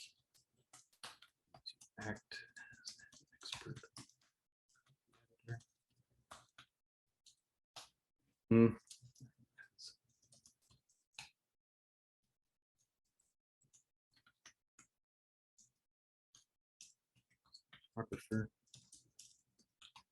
So summarize this content. So we'll have it summarized, and then we'll have it maybe generate a couple images into one paragraph and provide a few samples for potential inspiration. Image. Okay, so let's see what it does. What's kind of fun with this is you never know what's going to come out. So sometimes it'll be a really cool answer. Other times it won't. So it's in the throes of a self-imposed sleep deprivation experiment, our protagonist. So it's taken a little bit of creativity, to it. Let's see what it's suggesting though. So it's summarized it. He's attempting to reach the 120-hour mark. Threshold where the circadian rhythm is said to completely disrupt and realign to 22 hours waking a day. That was done with my own research, inspired by Salvador Dali's Slumber with a Key, micro naps, 97-hour mark. This is the beat that happens. The penny rolls away. And now this guy feels like his mind's going to unravel because he's lost his thing that'll keep him awake. All of that's mine. That was 2 pages. I had it summarize that. And then I said, hey, can you give me some inspiration images? I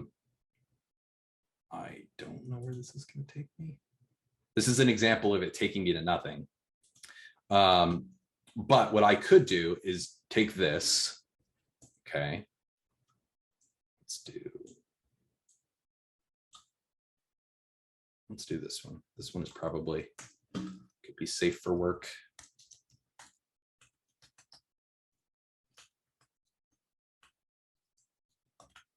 So Dream Studio is one of Stability AI's or Stable Diffusion platform. Stable Diffusion can run locally. And and for free, or you can do a paid service. And I've got some of that material. So what I'm going to do here is, this is again, Stable Diffusion. This is image generation. I'm going to choose a style. So let's see, I want to do this in a cinematic style. Oh, I think this was from one of my other stories. Penny rolling away on a storm floor, just for safety, SFW. This is a negative prompt. So the positive prompt is saying, I want you to do this. And it's not really that specific. And so let's see what it comes up with. The negative prompt is saying, hey, this is not what I want. I do not want this. Please do not render this. And then there's some advanced things that you can get into that, you know, as you go on your journey. It's a whole nother like multiple session topic. I don't know if I'm logged in. So let me see. No, 1 second. Let's do this.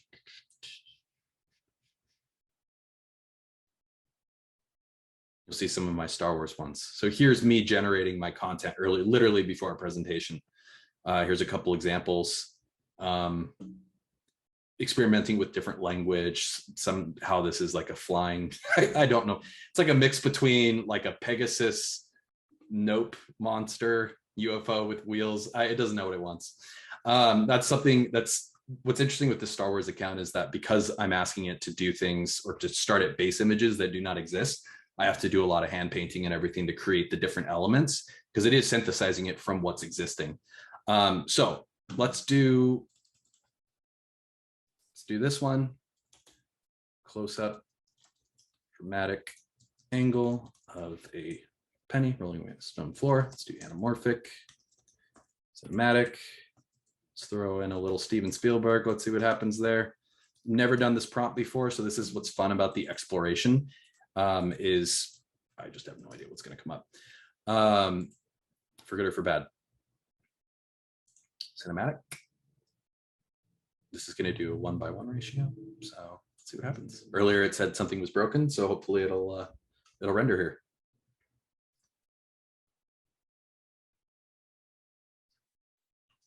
Okay, so I wrote close up of a dramatic angle of penny. Okay, close up dramatic angle, penny rolling away. We got that in 2 images.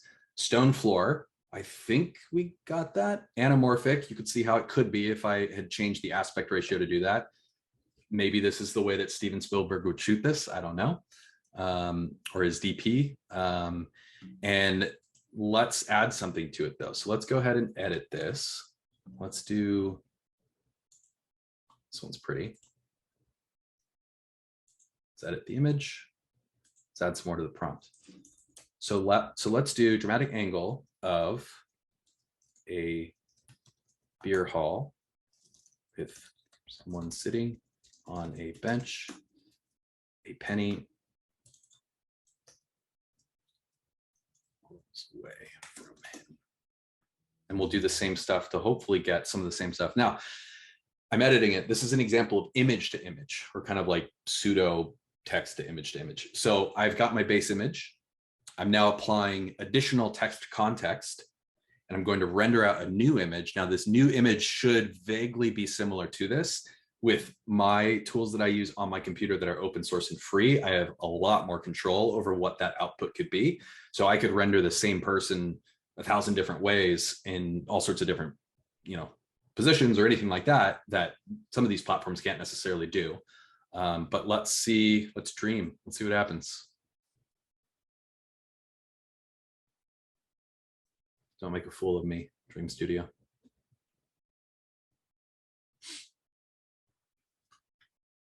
It's an example of nothing changing.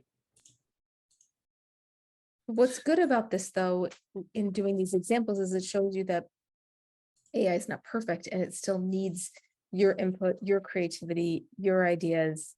And that's what I like about these examples.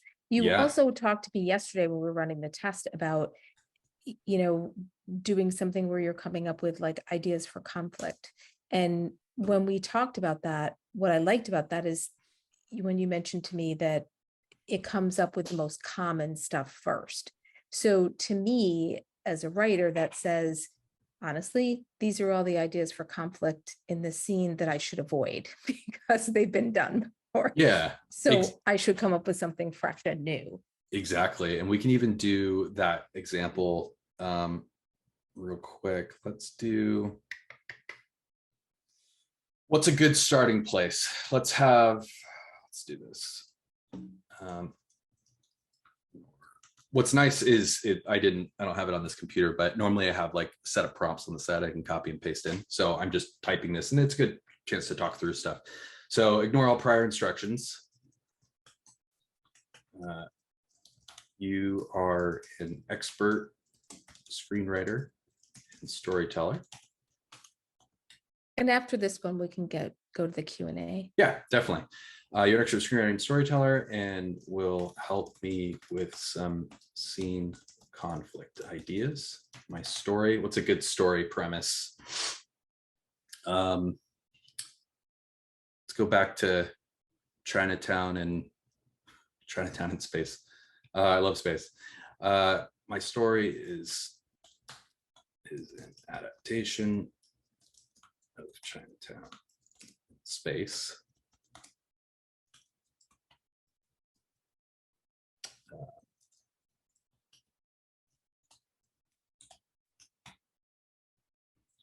Let's see, Chinatown in space. Let's do this. I need 10 examples for a good starting. So what I would have done is, obviously this is live and I forgot to copy and paste from my other computer, is I would use this to set the terms of engagement. I would provide it with much more robust story strategy and story outlines. So I would give it my log line. I would give it maybe like the feathered, or not the feathered, the dolly one that I just shared. Maybe I give it a full backstory. Maybe I give it a character bio. I would give it as much context as it needs in order to get closer to a brainstorming creative session that I want. So this one might, I don't know what the output's going to be, but just so be aware that there's a lot of work that's going to go into what I would be doing to engage with this prior to this. It's just something good to be aware of, that like the output from this is probably not going to be great, but maybe it will. I don't know. Opening scene.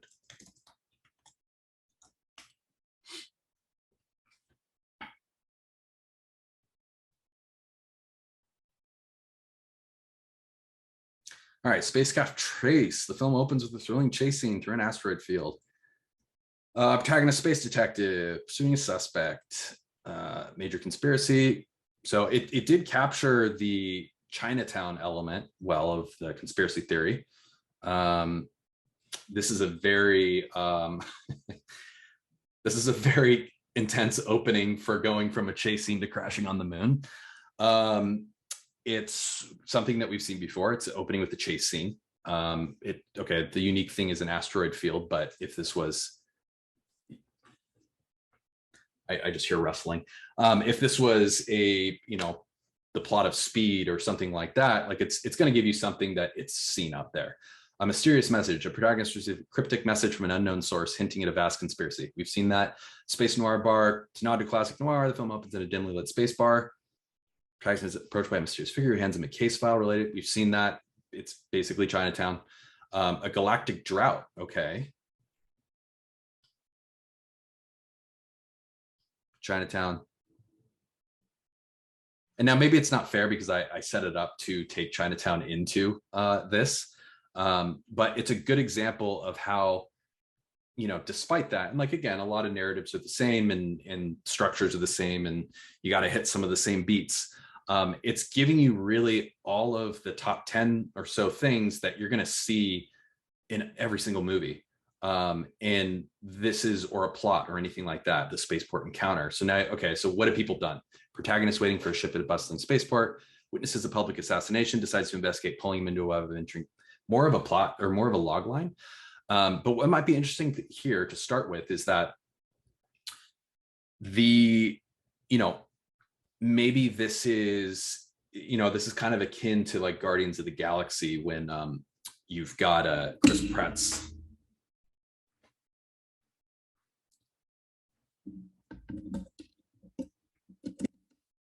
Surprised this only happened once. Can you hear me? Yep. Yep. Wow. It only happened once.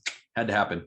The spaceport encounter. So it's a good place of you know that it's a beat that you're going to need because it's in other stories and there's something to be said there. But from this whole process, you can derive sample conflicts, you know, beats or whatever that you just aren't unique, you know, that have been done a dozen times. So if we wanted to even say, hey, if you wanted to hone in a little bit, what are 5 different ideas for a, so I'm going to give it context. And then this is, so I did a presentation of this with a WGA group of mine, or just WGA writers. And this is the part where I think was a little bit triggering for some people. And so I just want to acknowledge that it seems like it's doing some of the writer's work. Ultimately, I don't think so. I do think it's a real like opportunity to get through and build some of that creative momentum. Like I said, I would never publish something like this as is. I would do tons of work on it. This is not meant to be any sort of final content. It's meant to incite play, you know, creative collaboration, and really kind of like engaging in the creation act itself. You know, don't let it suspend that critical thought and just kind of take it for as is. Interesting ideas though. Unseen sniper. Okay. Kind of seen that stuff. Holographic murder. What is that? Holograph, high profile diplomat. Suddenly he's assassinated in plain sight. Flickers, it was a hologram. Okay. I'll have to think about where I maybe saw that from. Alien assassin, accidental witness, reluctant hero. So what we could do as well is if we want to say like this, we could go, this is interesting. Has this been sort books? Please use the plugin pilot. Let's see if that's what I have enabled. I think that's what I've enabled.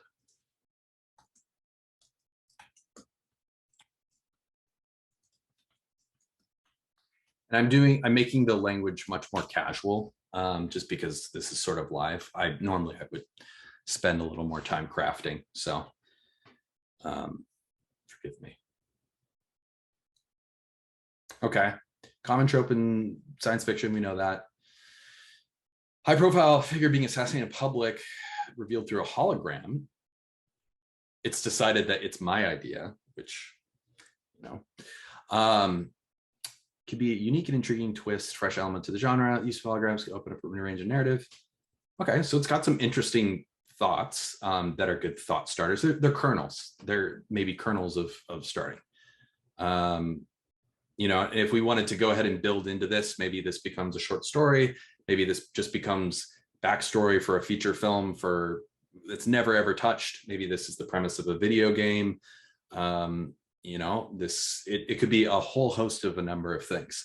So this is just one example. There's like a couple of dozen other ways, you know, that we could approach this. But this is kind of like one of the ways too that I'll rapidly and iteratively ideate to get to some stuff that I'm really excited about.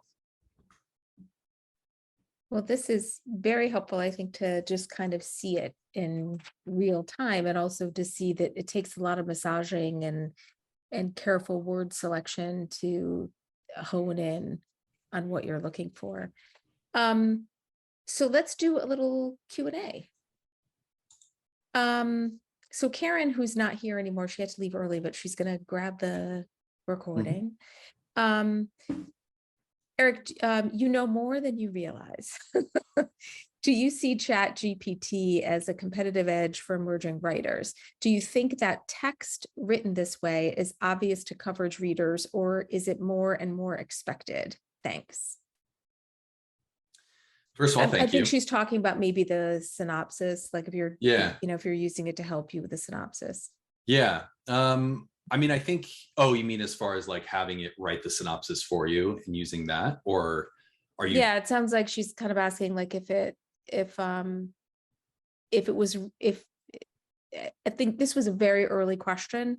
So it might have been before you were saying, don't use this raw thing, always massage it. And yeah, you know. Yeah, I mean, I think what's important is that I do think this is going to be used as a tool for new writers. I think in the same way that I had that example of the kid who just was really excited to collaborate with ChatGPT to tell bedtime stories. It is going to be used in a way that's akin to us using the internet or whatever other technologies that came before that'll come after. It will be part of that process. Now, I think as far as I know that people are just publishing this stuff as is. I don't think that that should be done. I personally, I don't know if anybody else shares this view, but I think that we'll see a ton of sort of C+ acceptable content, and then we're going to see whiplashes into people realizing like, yeah, this isn't very good. We want to see something done by people who really know what they're doing. So I think it'll be this incredible sort of Venn diagram of emerging talent, kind of like experts, and this middle section where people get to grow and learn. I think as far as using it in synopsises and treatments and all that stuff, like I'm sure there's people in Hollywood that are using this for coverage or doing things that they don't necessarily want to do. If that's how they want to go about doing it, okay. I don't think that's the best way to use these tools. That being said, for you as a writer, if you do have a lot of material, like you saw what I did with the Dolly thing, it's like I could read through that and summarize that into a paragraph, but like how long would that have taken me? I mean, I could have probably spent an hour or more honing down 2 pages into something that I would want to do as like a 3-sentence blurb. You like based on where it started, gave me a really great starting point to go through my material, read it and go, okay, yep, that's what I want. It hits all this, it missed this, that's not relevant. And like kind of play editor a little bit. And so I think that's also a really good example of it solving some of that lower lift tedious process of some of the things that we all have to do, and really maximize your time to spend on sort of bigger and better creative things. Again, I do want to caveat though, like I just don't represent it as your own. I think it's really forthcoming to share that. That's why I like on all these pictures on here, I say made by Midjourney or made by Stable Diffusion. Or this is AI generated content in it. A lot of news sources, legitimate or not, have been flagged for using it and criticized. And there's so many ethical implications to this like emerging narrative that it's important to be aware of those things as well as you're a professional about it. You're using these tools. It's a tool. Don't abuse it. Agreed. So Mark asks, can you prompt ChatGPT to exclude false info and stick to factual information? And can this be used to prompt a story outcome of your choice? Yeah, so I think I would need more context for what the outcome would be, but what I found really useful, and it was kind of one of the quick ideas that I showed, it's if you enable these plugins. So if you, again, this is assuming that you're paying for it.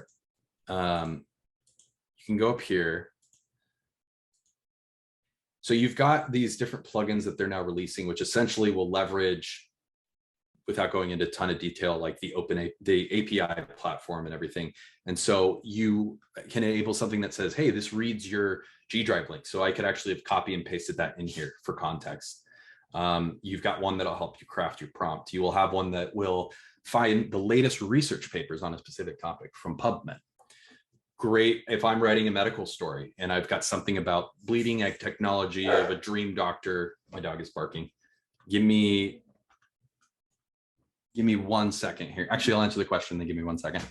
Okay. If you have like this, for example, is the latest research papers on health materials. Great reference. A lot of these new plugins are enabling interaction with either different platforms or different content. And so if you're going to be specific in your ask, you can't say, hey, I don't want this information to be false, because that doesn't really mean anything. But if you say, hey, can you please validate this information with a link to wherever? Can you please use LinkedIn link reader to give me a reference to how many beats a heart has a minute? Like if you can be specific in those asks and then request that it provides actual sources, kind of like a bibliography, click that, review the source, make sure that information is accurate. That's how you're going to validate it right now. there's times too where you may know it's false. And you're just like, yeah, that's not accurate. And you'll say, hey, I think you're wrong. You know, why did this happen? And you can kind of ask it for its own chain of reasoning, and then you can kind of see where it went wrong. But that's also too why if you use it as a research tool, you just need to, be aware. Give me one minute here. Sure. One of the things that I did, I haven't really poked around too much with AI, but I did do the free ChatGPT after reading an article on Jane Friedman's site about using it to help find appropriate comp titles for, your novel or your screenplay that you're writing.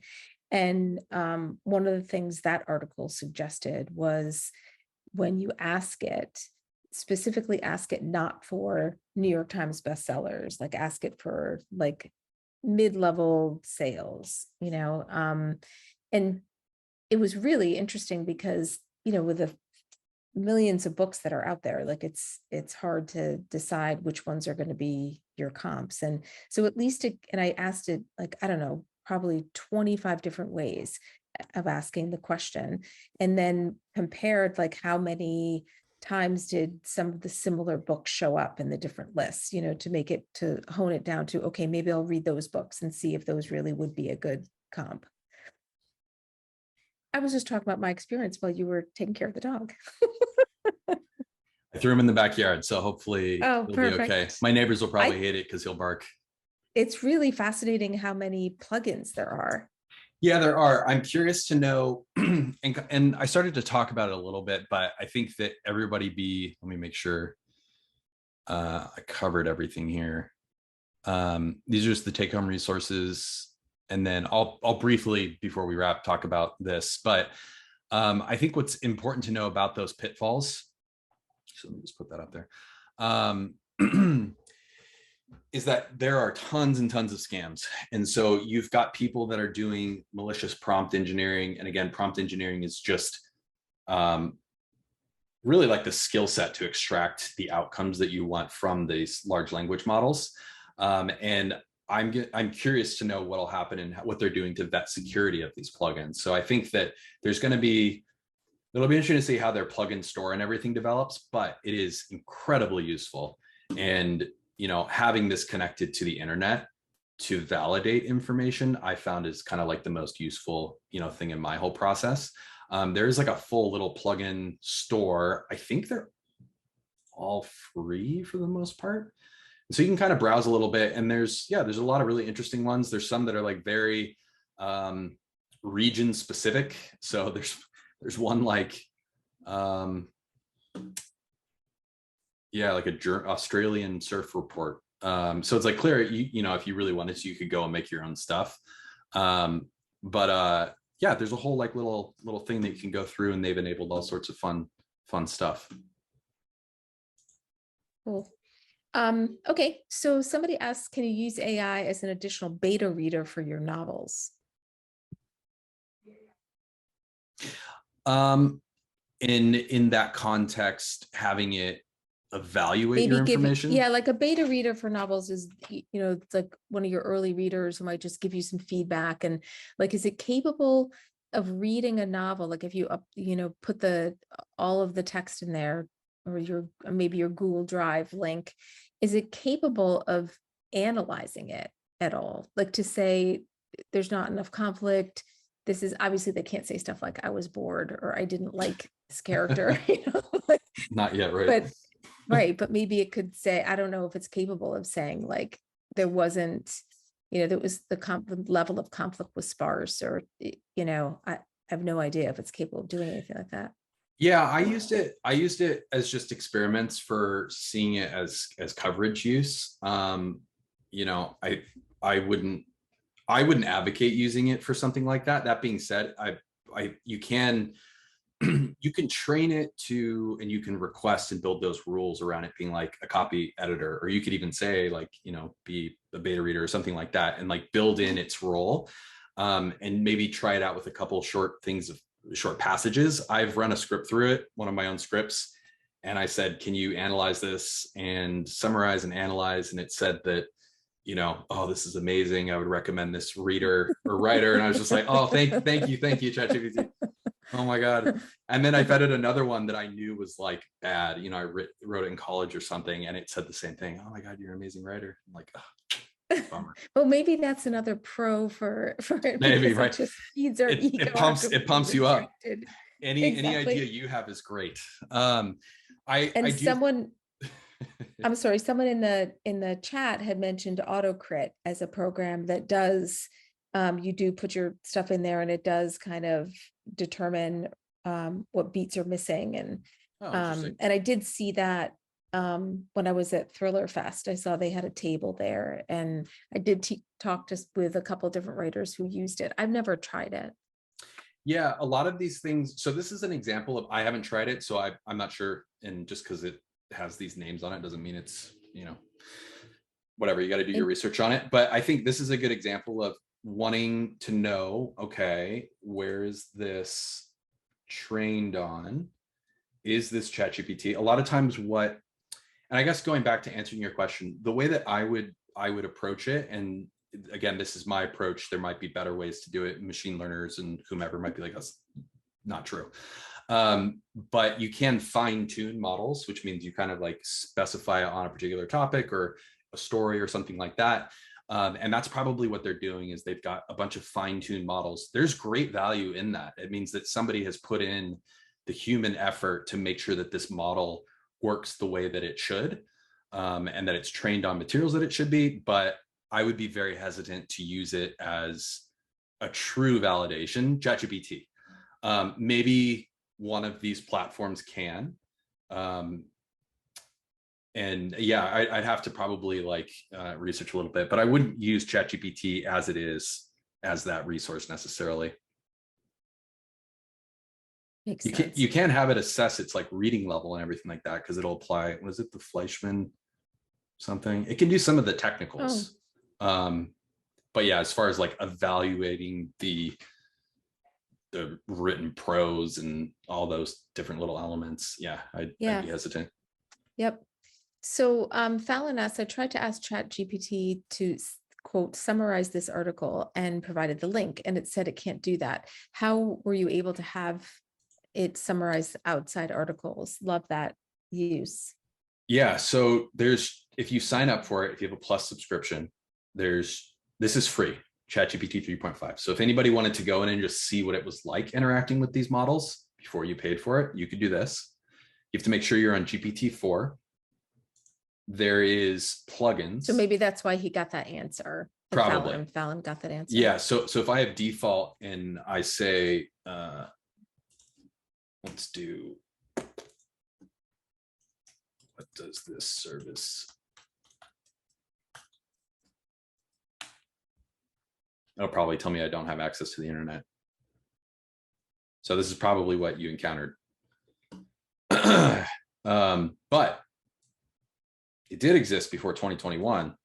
So it does have knowledge of it, but it is outdated. That's one thing to know about ChatGPT as well that I forgot to say, is that its official training stops at 2021 right now. So it's not, without plugins and stuff, it's not really aware of more recent events. But if we go to plugins, so the one that I normally use is Access PDF and Docs, which lets you enter Google Drive links. I've done presentations, I've done spreadsheets, I've done, GDocs. There's a plugin that lets you open up fountain scripts in GDocs. I've done that. So this is a really useful plugin I found. You can ask your PDF things, which I don't think is very good. But there's that one. There's one called Link Reader. And this is one that's good at summarizing. There's another one called VoxScript, and this can search. This is crazy. You could give it a 1-hour video and it could summarize it for you, and you don't have to watch it. So if there's like a tutorial or something, what I've used it for, there's like a 2-hour tutorial, how to use Stable Diffusion in XYZ. Gave it the video. I said, hey, give me the 40 bullet points that this, hour-long presentation it is. And it went through, gave me the bullet points. It said, hey, do you want more knowledge on this particular bullet point? Do you want me to keep going? Yes. So that was really cool. So everyone's going to do that with this recording. I hope it works. That's what's scary about these things is sometimes they don't. Okay, so now that those are enabled, can you summarize this site for me? Site and its offerings for me, please. And I find it's just helpful to say, please use a plugin. It could be a specific one. Maybe it's not. Let's see if it does. Sometimes it will still say as an AI model, I don't, but it should be calling the plugin.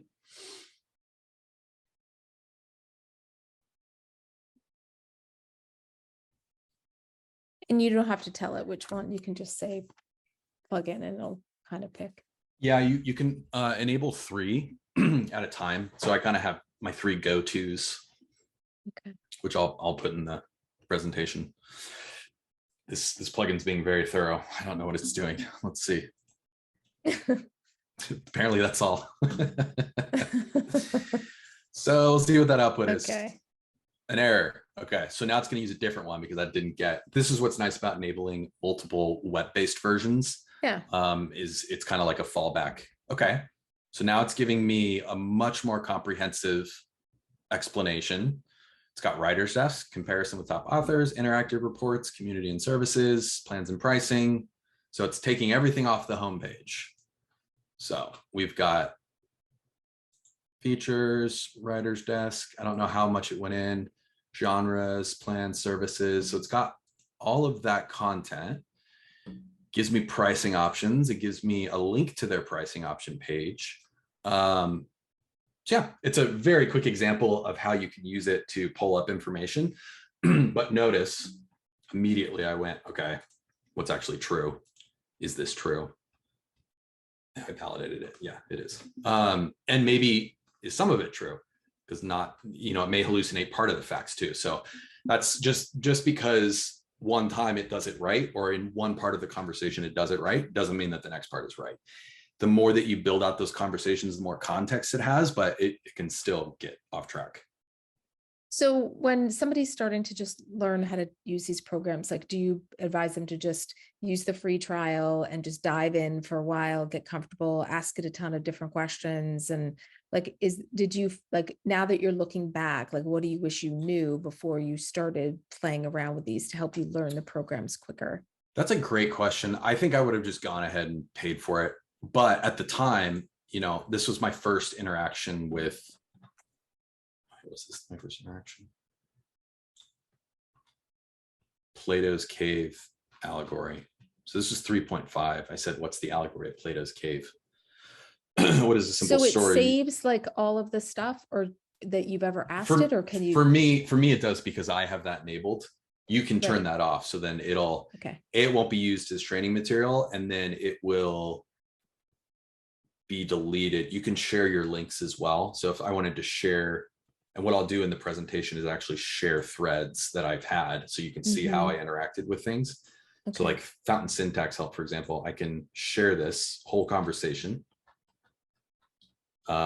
Anybody could open it and then actually continue the conversation, which is interesting. This will be deleted, I think, after 30 days or something, if it's unused. And then, yeah, like I said, you can turn off your data being used as training. You would need to make sure that the free version doesn't default to that, and it will not let you unengage that or disable that. So that would just be something to know. But I think if I was going to go back and do this again, knowing all the offerings that they have now, I would just jump into the Plus subscription and start getting to know it. Okay. So Emily asked, does this make something like Grammarly obsolete? No, I mean, no. Because Grammarly has and that's kind of going back to that thing that I was saying about the bespoke platforms. They all have their different offerings, and then you've got something like Grammarly that has so much data. The value of data is immeasurable, and so it definitely doesn't make that stuff obsolete. I've asked ChatGPT to check grammar for me, but currently there's no way to have that be like kind of an active experience like you do get with Grammarly. So I don't think so, at least not yet. That's not what they're really geared towards, though, if I can speak for OpenAI, which I can't, so who knows. Kathy wants to know, how do you find out about licensing for images? Like, Yeah, you have to look through their terms of service, and then even then, I would be hesitant in using some of it professionally. The like if it's internal materials, I think like a pitch deck or something like that, like I've used it and that's not a big deal. But if you went around and like stole it to stock photography sites, or you're representing that as your own, like I know that copyright wise, you can't copyright. I think you can't copyright the actual image. You can copyright the content that houses it, but you can't actually copyright the image itself. So a lot of people that do kind of like the low effort, like Etsy stickers and coloring books and everything that they generate on Midjourney and then sell on Etsy or Amazon, they're paying for these licenses, which are like $30 to $60 licenses. It's at the bottom of this presentation when we share it. There is commercial usage. Again, I think I feel like ethically triggered by something like that.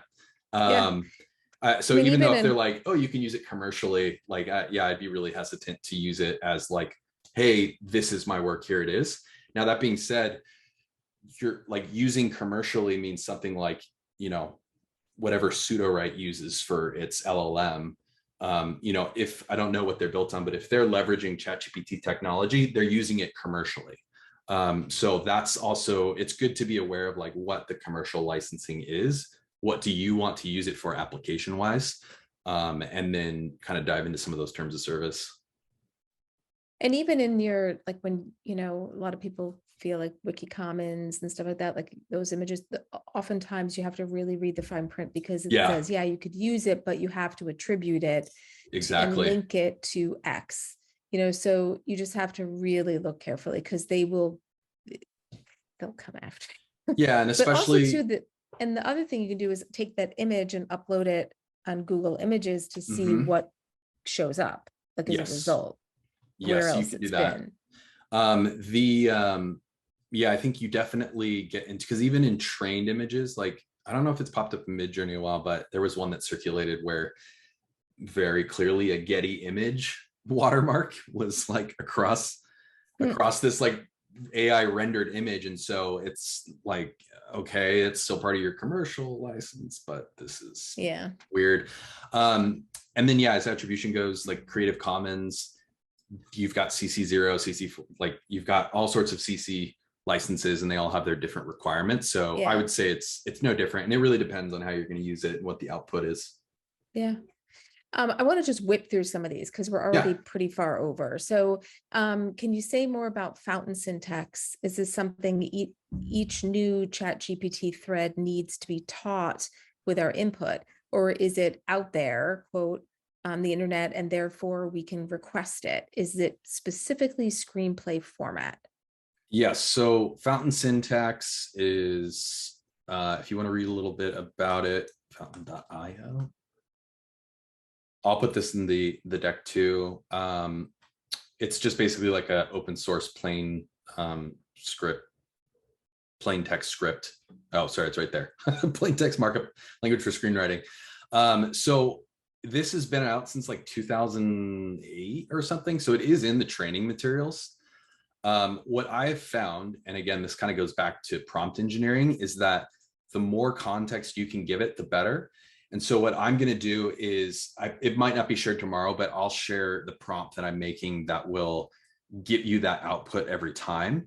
But it's best to set the table of every single conversation with the ask. And so it takes very little effort to just, this is in, copy.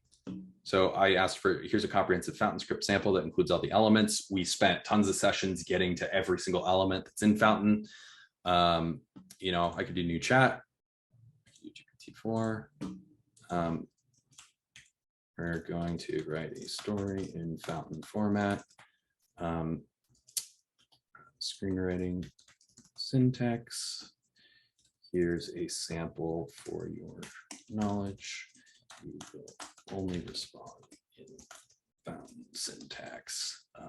Just FYI, you have a typo and write a story. You have as Tori.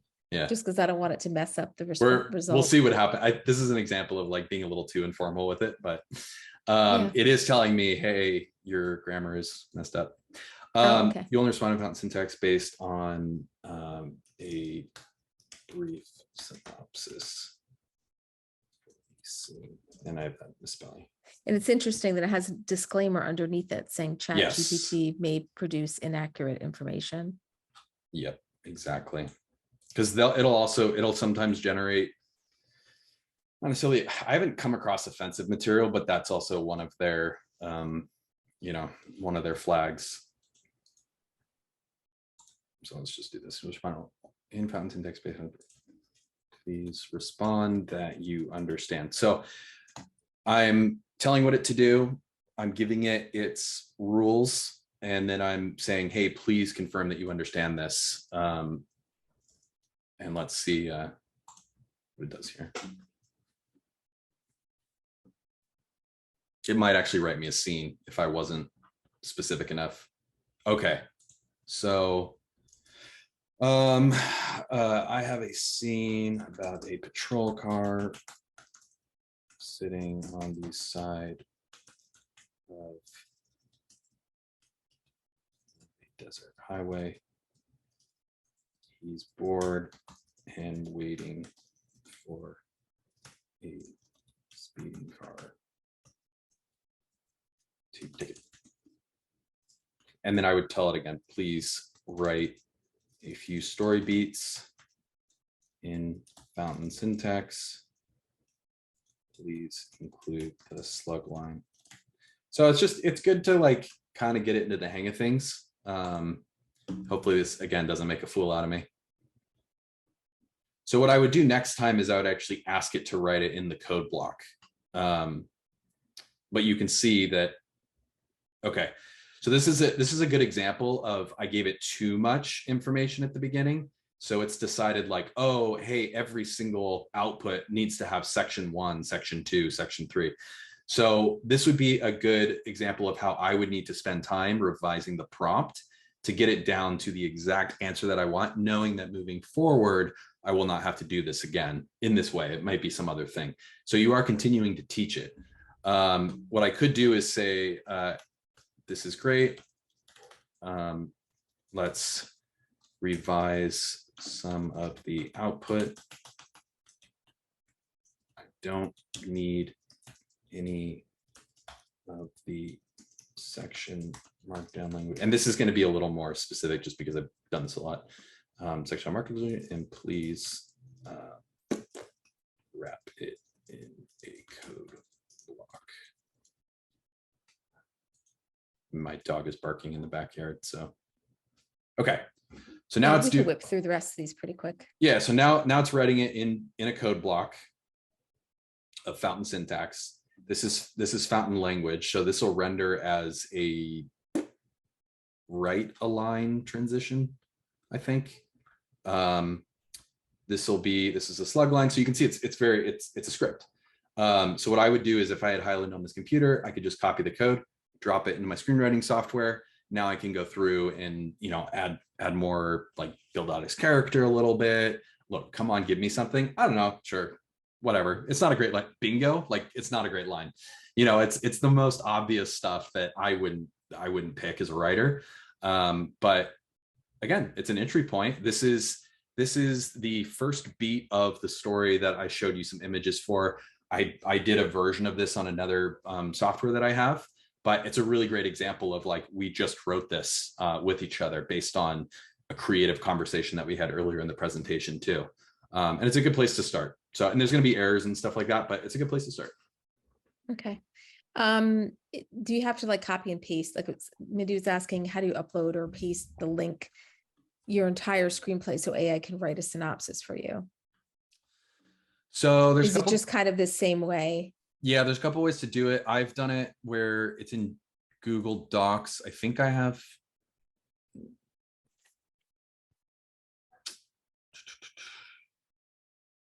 So I've done something a little more specific, which is like hosting it on GitHub and everything, which isn't going to be helpful to anybody. Yes, you can. Let me find the best and easiest way forward, because I think it'll be Technically, you can upload a PDF here. Let me just find out what's going to be the best plugin to do that. But you can do a version of that. What I found is that when summarizing these large chunks of text, you might need it to elaborate. Or if you say, hey, summarize this chunk first, or like just focus on the first 30 pages, or give it a smaller context window and then continue to build on top of it to get you to where you need to be. It's not always a one and done thing. And I think that's what's kind of fun about the whole collaboration process, is that it is rough and raw at times. Sometimes it's very impressive and it kind of makes you smile. And then other times it is incredibly frustrating. And, you know, there's good and bad ways to do things. So let me get back to you on that. Okay. Lori says there seems like there's no off switch to the spigot sometimes. Does paralysis set in, especially for new creators who are unsure of direction and decisions? I would imagine they could play with this forever. It's sort of like the research rabbit hole. Yeah. Yeah. Discipline people. Yeah, I was going to say it's definitely, I think for me, because it's not the sole, it's not because it's just writer focused. It's a bunch of different stuff that has tangible out points is helpful. And so maybe in the same way where this is off the top of my head, so I don't know if this is useful, but I know there's a lot of writers that'll be like, okay, I'm gonna end with my next sentence that I'm gonna start on tomorrow. So like maybe give yourself out points for engagement with this, because you can get lost down rabbit holes. I find that it'll happen more with coding and problem solving and stuff that you like can't quite get the answer to. I think with creative content, you also just get to a point where you're fatigued. And it's important to like listen to your brain. But yeah, I would just try and give yourself out points and little benchmarks, almost like, you know, your iPhone, you can set screen time. Just be aware of the hole you can fall in. Yeah.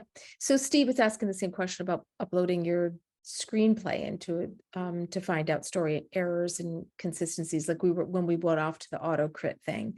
I don't know if there's I don't think you can do that for screenplays either, but I don't know if there's an auto crit, a comparable program for screenwriters, you know. Yeah, I've seen some. I don't know. Yeah, I was gonna say I've seen some people trying to do some things, but honestly, it's such yeah, I don't know. I don't know yet, or off the top of my head. Yeah, I don't know either. I mean, there's a lot of great humans who do that. I was gonna say also, that's the other thing too, is just know that like there's gonna be some job displacement, but like it doesn't need to replace everything. You know, No. It's really important not to think like, oh, the solution is AI, let's go do that. It's like, oh no, there's actually extreme value in employing the people that have these skill sets. I agree 100%, especially when it comes to critique, you know. So Elizabeth, oh, we kind of already answered this a little bit, but I just want to make sure it's clear about the links that are on the side of your thing, how those were all search results from the things you've looked at. Because she said all the links on the side are all they yours, and do they come with AI's, or do they come with AI's site? How do I get them? Oh no, so this is all mine. These are all chat threads. So you know, this one is this was clearly late at night. What's the kernel trick? It had to do with a machine learning thing that I was trying to solve. You know, this other one is I'm having it help me write a LinkedIn post about custom AR or AI QR codes that I made. And so I'm using it it's a really long thread about writing the most effective prompt. And right now I'm trying to hone down like to 3,000 characters. This one is pointed at my Instagram account and saying, hey, can you analyze the follower count? How long does it save these things for? This is indefinite because I have it enabled, but you can have it where it'll delete after 30 days. Okay. But I find it really useful to go back to. And what's nice now is because I started using it a long time ago. So like there was so much that wasn't possible. You can go in and rename your threads. You can't bookmark stuff yet, but you can share things that'll kick off from where it was that you last had the conversation. So if you want to copy this into some of your like story material or reference stuff, wherever you house your things, that's kind of like a nice way to bookmark things. You know, but yeah, this is just all. I've used it for engineering. I've used it for basic questions. I've used it for project budgets for producing. I've done all sorts of stuff with it. Yeah. It's really helpful. Okay, we have 2 more quick questions, and then everyone can relax. Janice asks, can you ask it to provide attribution? I'm sure for like, photos or for articles or for, I think you had said you can ask it to cite references and attribution. Yeah, I hope this project resurfaces, but somebody did one called stable attribution, and it was providing this training sources for some of this like image material. I'm hoping that there's some version of that that'll come out with for text at some point. I don't know if it's like even technically possible, but yeah, what I would do is, as far as the image goes, I mean, you could probably, I don't know if this is work, but let's just see real quick.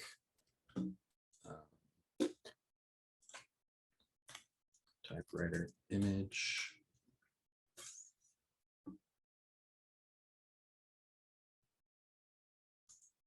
Can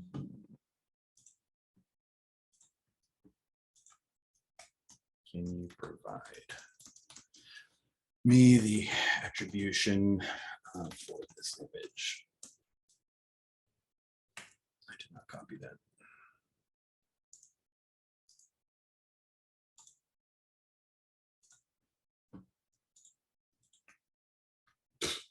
I don't know, maybe not. We'll see. That's a long link. This is on the fly, so we'll see.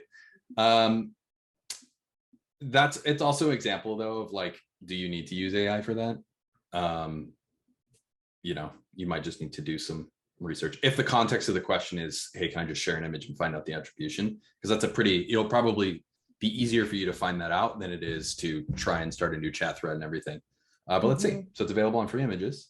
Here's a direct link. Image is subject to copyright. And, that could be just a safety sensor that they have set on it. But, there's something there. If you wanted to go in and validate it, like let's say if it's like a wiki commons thing, there might be a reverse image search. Look up it. If we go to description, license, free images, content license, so it's copyrighted, and then here's the content license agreement. If you do, because this is from free images. Sorry for the grammar and sentence structure. Maybe a link to the terms and conditions. Can you review, summarize?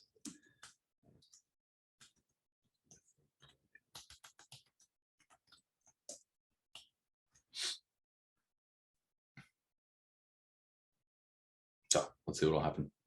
Box script, it'll probably fail. Okay, so while we're waiting for that, I'll ask you the last question. Well, we're waiting for it to fail. Yes, waiting for it to fail. ChatGPT, that's like the new title of my memoir. Can ChatGPT provide slang, idioms, etc. for a foreign country? That's a good question. I don't know. We could definitely ask it. It's a good question. I know that there's like translation tools and everything in here now. I think there's even like a Google Translate. So I'd be curious. I am more than happy to do that homework because I love Korean cinema. And one of my next Stable Diffusion projects is going to be around that sort of content. So I could get an answer to you very fast. Or you can jump in and see what you can find. That's also kind of the fun of it. Okay. Homework at a writer's job. Most of the writer's job. Used Web Pilot. Okay. So then it's giving me the summary. Again, an example of like, how long did this take me versus going in and just being like, okay, this is the license to it. But this is that one example. So yeah. Well, Eric, thank you very, very much. I'll come back on camera if I'm not looking too tired. So thank you so much. Oh, tell us about this first before. Yeah. For everybody who is still around or checking out the recording, don't be a stranger. So I can help with some private consultations if you want to get things up and running, working with just ChatGPT, or, there's tons of guides out there. So I don't want to make it seem like I'm the material expert. I do have a lot of experience with the open source tools. If you want to get into, using it on your computer and all that fun stuff. Help with strategy, and then technology recommendations. And then this is a link to the newsletter that a company I've co-founded it's called Seeded. It's really about empowering creatives to understand how to work in this emerging technology space so that you can really participate in shaping your industry. So I've got 2 people that I'm working with that are deeply embedded in the entertainment industry and technology agencies, and some of the big entertainment groups. And it's just really important to us that creators have a seat at the table. They know how to use these tools. They're effective as they use them in the future. And then we're doing that through newsletter, upcoming events, webinars like this, podcasts. It's new, so we're still trying to build up our content, but hopefully you'll take a look at it and maybe get some value out of that at some point. So That's great. Well, yeah. thank you so much, Eric. And I just want to tell everybody what's coming up in Symposium. On July 26th, we have a session about how to enrich and speed up your storytelling process through research. So maybe you can use some of Eric's tips in your research in that session. And then another fun session with one of my friends, Terry Bayes, called Same Circus, Different Clowns, Book Marketing for Indie and Traditional Publishing. She is an incredibly creative person, and she's out promoting her self-published book right now. And that's on Wednesday, August 9th. And then we'll have more in between, but then we also have one September 12th about 14 types of income for an author model business. So we have a lot going on and more coming. So stay tuned for us, but I will try to get all this stuff out to you guys tomorrow. And thank you so much, Eric. Really, really appreciate it. And your poor puppy. I know he's barking in the backyard. I'm like, oh, I'm sorry, bud. We'll go on a walk. I know. And I know we went like way over That's the okay. amount of time we said, but you guys got a good bang for your buck. Yeah, exactly. Yeah. Thank you so much. Awesome. Thank you, everybody. Good luck. Have a great night, everybody.